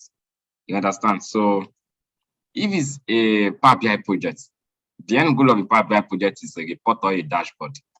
So if I ask you to help me design a dashboard now, once you do your reports here, your work is almost done. So you just need to send me this file. That's all. But if you work in an organization and you are designing a dashboard as the analyst in-house for them, is that okay? Your end goal is to publish. Once you publish, it goes to your workspace, From your workspace, everybody can be able to see it in the organization. You understand? You can share it with relevant people. They won't be able to edit it when you share. You are not sharing as attaching file. When I say share, you are only inputting their email. Is that okay? Yeah, I understand. So If I'm not yet done. oh, sorry. So you do that, but sometimes you want the report to be for public use. You understand what I mean by public? It's not within organization. In that case, when you publish your reports, let me just go to Power BI, app.powerbi.com. I hope this guy is going to log me. Yeah, you can see now, this one of the work we were working with, even though we have not designed anything there. You can see now. So if this thing is for public use, I'm going to do something like this file, and I'm going to embed, I can embed this report in a website. Just like I showed you something on, what's it called yesterday? Game of Thrones. You understand? So that it's going to be interactive on that website.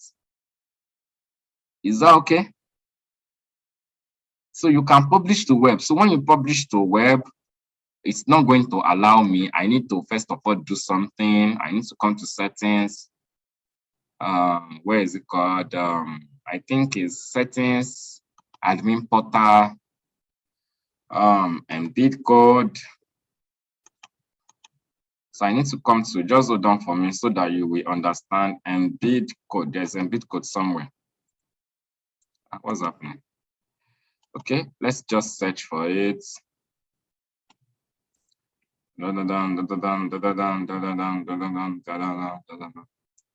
trying to find something. I don't know. Tenant settings.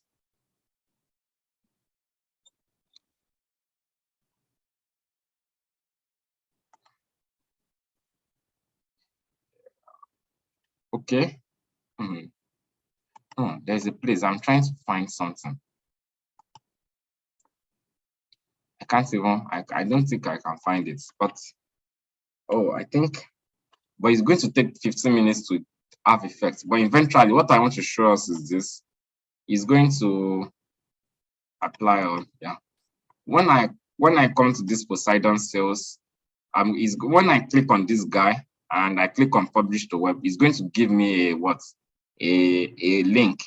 So that link, when I send that link to anybody, they are going to be able to visualize that to see that report. Is that okay? So it all depends on use case. And sometimes you can export your work to, you can export to PowerPoint or as a PDF file. So if I export it to PDF file, I click on OK, you can see it is generating the PDF now. So it all depends on the use case. And there is, I saw it on Power BI, what's it called now? One of their product manager for Power BI in Microsoft, he tweeted on Twitter that they want to make sure that PowerPoint and Power BI, they work so well together so that you are going to be inside PowerPoint and you are going to be applying your slicer. Because at the moment, if I click on PowerPoint now, it's going to be like an image. The chart is going to be like an image. It's not going to be interactive. But the goal in 2022, before mid 2022, they are going to do it such that it's going to be interactive inside PowerPoint connected together. So you understand now. So if you want to share within the organization, this is what I'm saying. You just enter the name of those people within your organization. The only but is that those people have to be in the same tenants. What do I mean by tenants? They need to have the same, you can see now, olafisaya.onmicrosoft.com. All of them need to have it. I don't know if you get what I'm trying to say. Like if you work in First Bank, for example, you are going to have sheyi@firstbank.com. Something like that. Yeah. So everybody needs to be in the same tenant for you to share. Is that okay? So, Okay. but we've not done Power BI service, but in a way, questions are pushing me to Power BI service. So, yes, it all depends on the use case. So sometimes your use case is just to take a data and it's just to take a screenshot and take it to PowerPoint for people to see. Sometimes your use case is people to use on the mobile web. Sometimes it's on the web. Sometimes it's so use case matters. Okay. So how would you suggest to include storytelling in a dashboard design, for instance, Yeah, to include storytelling in a dashboard or design, in a report? you first of all need to understand your data well and look at what story do I want to tell. So you really need to look at it. You just try to focus. What is the key thing I want to tell? For example, now in this data now that we have, you can just say that, okay, I want to know that what drives sales. That's what you want to know. Is it the particular region? Is it a particular product? Is it a particular salesman? So you now show charts for what drives sales. You understand? Just like this billionaire stuff that I showed you the other time. Yeah, I think this is it. Yeah, what's happening? What do I want to say? It was answering a key question about what? What makes people a billionaire? Where is it? Yeah, I think this is it. So that's it. You just need to focus on the question you want to answer and the effective way to tell it. And again, if you are just starting, what I encourage us to do is to, when you want to start any project, just try and Google for people that are just starting. You understand? Because it takes time to reach the competency level to have that imagination. So let's assume I want to work on COVID dashboard, for example. I can just do COVID dashboard. Just Google it, COVID Power BI dashboard, something like that. COVID-19 Power BI dashboard. And you can just turn to images and you will see different stuff people have been doing. You understand? So you yourself, you can critique some work and know what is good and what is not good. Which one is telling a good story or not? So if you now like this, are we guys together? You like this way, this is COVID dashboard now.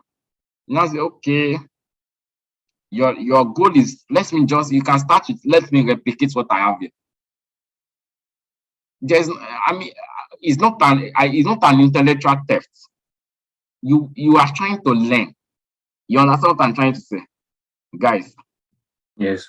You are trying to learn because you designed the work yourself. You are only making use this person's work as a starting point for your own.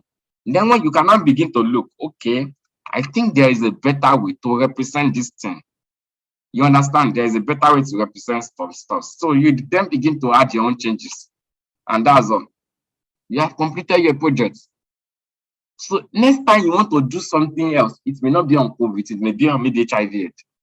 And you have that data. Is it not going to be easy for you to do? Yes, sir.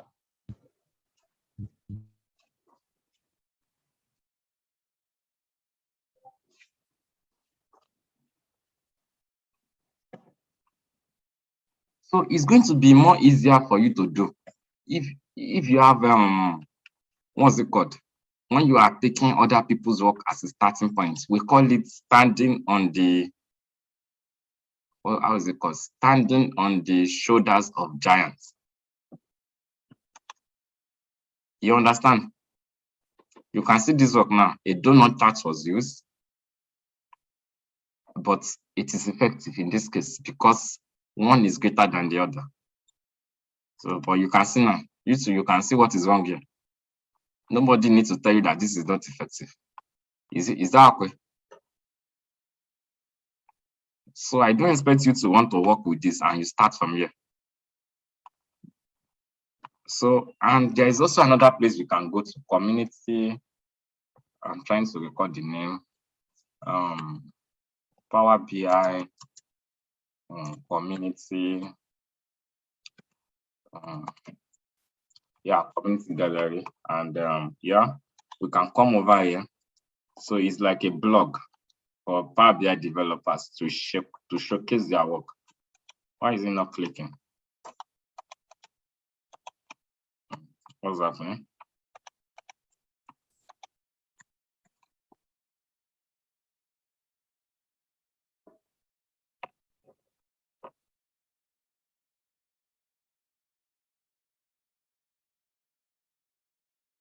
I don't know. I don't know why it's not working. It's not my internet. My internet is good. But maybe I will share the link with us. Let's get, okay, now we have this community gallery. You can see now, these are different projects of people. So you can see all data stories. So if you want to see something on economics, let's say you want to do a work that is related to economics, and you can see now, these are dashboards that relates to economy that people have done. So, and some are very good. You understand? So you can start your own work from there. You can see this work now, meat, to eat or not to eat. That is what the person wants to discuss about using Power BI.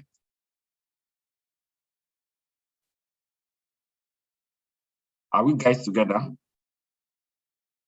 Are you seeing the storytelling now? You can see now, they've not even visualized anything. No.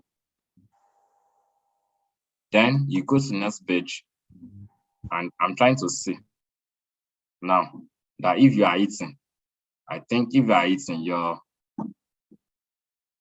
okay, you can see now, meat consumption effect on lifespan is going, look at what it's going to do on your life expectancy. I believe you guys are saying now. Yes, sir. So you can see the storytelling. I mean, so, and the person analyze it. So I just want to show you that a lot of things are possible. So this is a good work. This meets to eat or not to eat. So if you also want to do something on alcohol consumption, for example, and you have the data, what you can do is you can just rest on the shoulder of this person and create something similar because you are maybe a newbie and you don't know where to start from. You get that? You know, this person work is on meat now, and your own is on what? Is on alcohol or cigarettes or anything. So you rest on this person's shoulder. So that next time you want to do your own, you can now make your own better. So let me just send this link to us. So that's what I encourage us to do. So you can see there are a lot of categories of work. There are spot analysis. So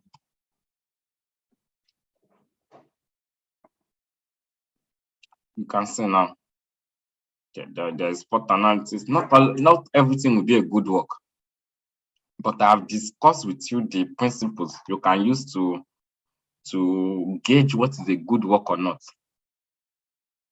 Is that okay? Yes, sir. Yeah. So let us see this. You can see now all these reports were embedded on this web page.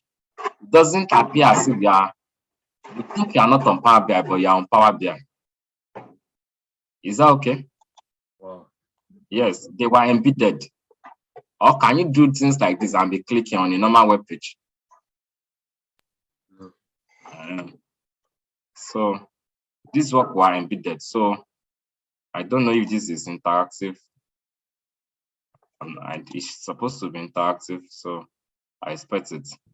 I think it's Yeah, I think it's interactive. It's changing now. yes, sir. Yeah. You can see now, and I can pick a year and 2016. You see how everything changes as if I'm in Power BI.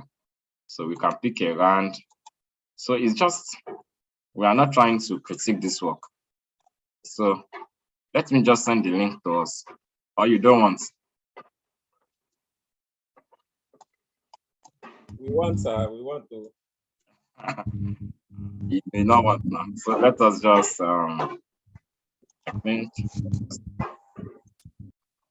So try and rest on the shoulders of giants. And you can, me, I'm a small giant anyway. So if you have any project you've done, you can also share it with me to give you feedback.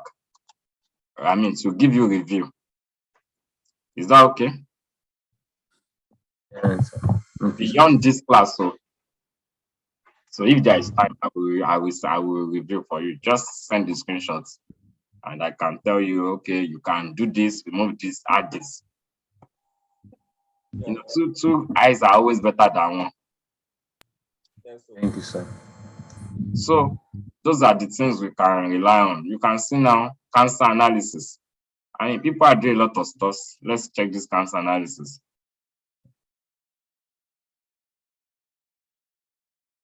You can see now, it doesn't need to be too much. Like, these are, you can see now. Can you see what I'm saying now? I believe you are seeing the principles we started to discuss in class. What has Yes, this sir. person done? They label the data directly. They even remove the line for the y-axis because it has no use. Yes, sir. They are trying to increase the data to ink. They label directly. They did not add any x-axis that we had 0.1, 0.2 because it has no use. Just put it label directly and they sort it. It's sorted. But if you are just seeing it, you won't know that these are principles that have been used. That is why it's good to learn those principles. It's going to be like a blueprint for you.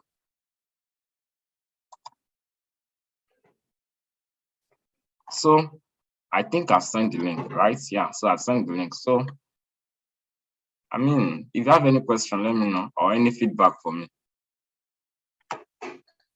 Um,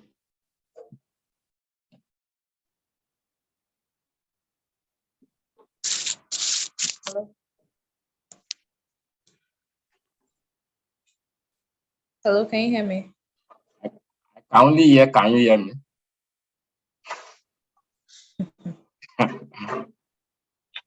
I said I have another question. I ask now. Okay, so is it possible to analyze a data in Power BI, for example, and do your visualization in Tableau or somewhere else? Is that a thing? Analysis is also visualization now. Before you start your work, decide what you want to use, whether you want to use. Yeah, I mean, like you clean the data and then you probably develop your data model. Yeah, I think there is. Yeah, but you don't want to visualize I'm in Power BI. not very good in Tableau, but there is what we call Tableau editor. I said that the only issue with Tableau is that, I mean, it has you need to pay to use it. It's not like Power BI that you can. I think there's a Tableau editor. Why am I not finding it? Tableau editor. There is something Tableau editor. I can't remember the name. Tableau. Like it allows you to do things you can do in Power Query, basically. You understand what I'm trying to say? I can't remember the name, but there is something you can use to clean your data to in Tableau. You understand? So, but you can decide to take your data to, you might not even use Power BI at all. Just use Excel Power Query to connect, clean your data, and you can take it to whatever visualization tool you want to take it to. So it's possible. Impossibility only exists in the mind, so it's possible. You can. There's a difference between is it possible and can we do, or can you do, or is it the best thing to do?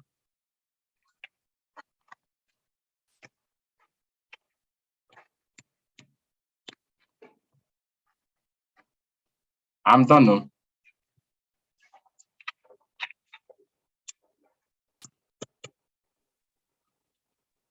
Okay. Okay, so should you do it?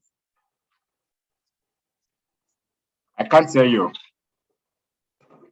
You said there's a difference between Yeah, can you do something your and question should you is it do it? possible? And I said yes, it is possible, but it may not be efficient. You can just stay with one tool, and I mean a lot of tools, like I said, you can visualize data now with Python, for example, and all those things you can do with Power Query. Except you don't know Python very well, you can also clean your data in Python. You understand? You can clean your data in what? In Excel. You can clean your data in Power BI. So the question is really about if you deciding which tool you want to use, and everything is fine. Okay, so can you just clean your data and go straight to visualization without creating a data model? And like, Yes, you can, but it has an implication. Without creating a data model, yes, you can. Is it the best thing to do? No, it's not the best thing to do. Why is it not the best thing to do? It makes your reports to be extremely slow. What I mean by slow is, look at this work now, and I want to use a slicer. I want to add a slicer, and I have a slicer, and I put here. I change this guy to a list. You understand? So if I click on 2016, the time it takes for this visual, for everything to update, is going to be long. You understand? Sometimes the type of computer you use matters, but it's not about that alone. It's about data modeling. So if you are using a good data model, you just need to. That's one advantage. The second advantage is that you don't need to write more complex DAX. If we don't have a data model for calendar, if you don't have a calendar as a dimension table, all those DAX we wrote for this thing, for what's it called, sales LY, sales LY, it will not have been possible. Is that okay? yes, Yeah. So I mean, it was our data model that allowed us to have a calendar table that has months, so that I can analyze my data with respect to months, with respect to quarter, with respect to every other thing. But if I don't have data model, I just have this single table of first sales. I have limits to the kind of analysis I can do. So, but at the end of the day, you don't need your data model is important for performance, and you can always confirm what I want you to do as assignments, Shay. If you want to know the effect of data modeling, when you get home, do a project with a data model, the same project without data model, just don't come to where is it? There's performance analyzer somewhere. Where are you? Can you see performance analyzer? So click on performance analyzer and start recording. You just switch. You can see now it has recorded the time it takes for this report to update. Can you see 178 milliseconds? Now, if I do the same project without a data model, the number of seconds is going to be like more. You understand? So imagine you now give a work to a client that has given you work, and the person is clicking. So if the analysis is slow inside the Power BI desktop already, by the time it gets to the web, it is going to be much slower. Are we together? So now imagine when you now give your work to what's it called now? To a client, and they click on 2000, like I want to do here. It's not taking forever to load. Would they be happy?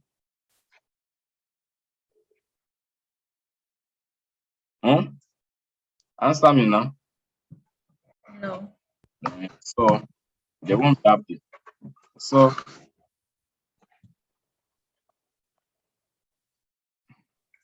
Okay, so it's for the speed of the data. yeah, That's the real it's essence. not speed alone. No. I hope you got everything I said. It's not speed alone. But I'm not repeating myself. It's not because of speed alone. Speed is just one of the reasons. So any other question?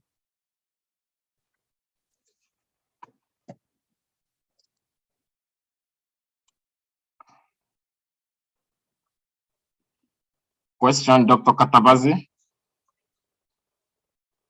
Uthman? No, no questions as of now. No question, no feedback. Feedback, the class was great. That's feedback. Okay, thank you. Look at this work now. You will see my own eyes, it has it always catch error in a way. So don't mind me. This work now. Look at this line chart. This circle, what's it called now? Marker. It doesn't have any job it is doing. I mean, you are a designer and you are not a designer at the same time.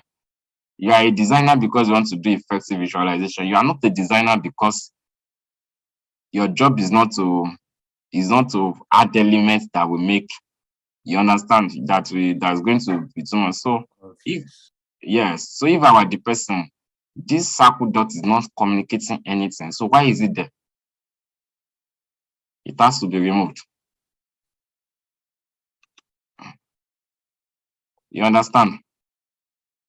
So there is a way to do that inside Power BI. We are going to learn it in our class during the week.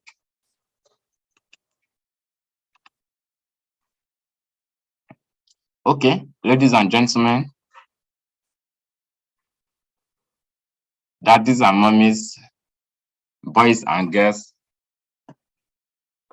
males and females, it's a good time to enter today's class. Thank you for showing up. It was a very nice time with you, and we'll see you during the week. Thank you for it.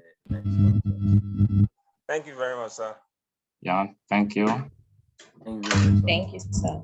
Thank you, sir. Thank you. Don't dream of data visualization now. Or is it good you dream? I think you should dream of it. Dream of data visualization. Just make sure it's not a nightmare. And if the dream is disturbing you, just discuss with doctor. Okay.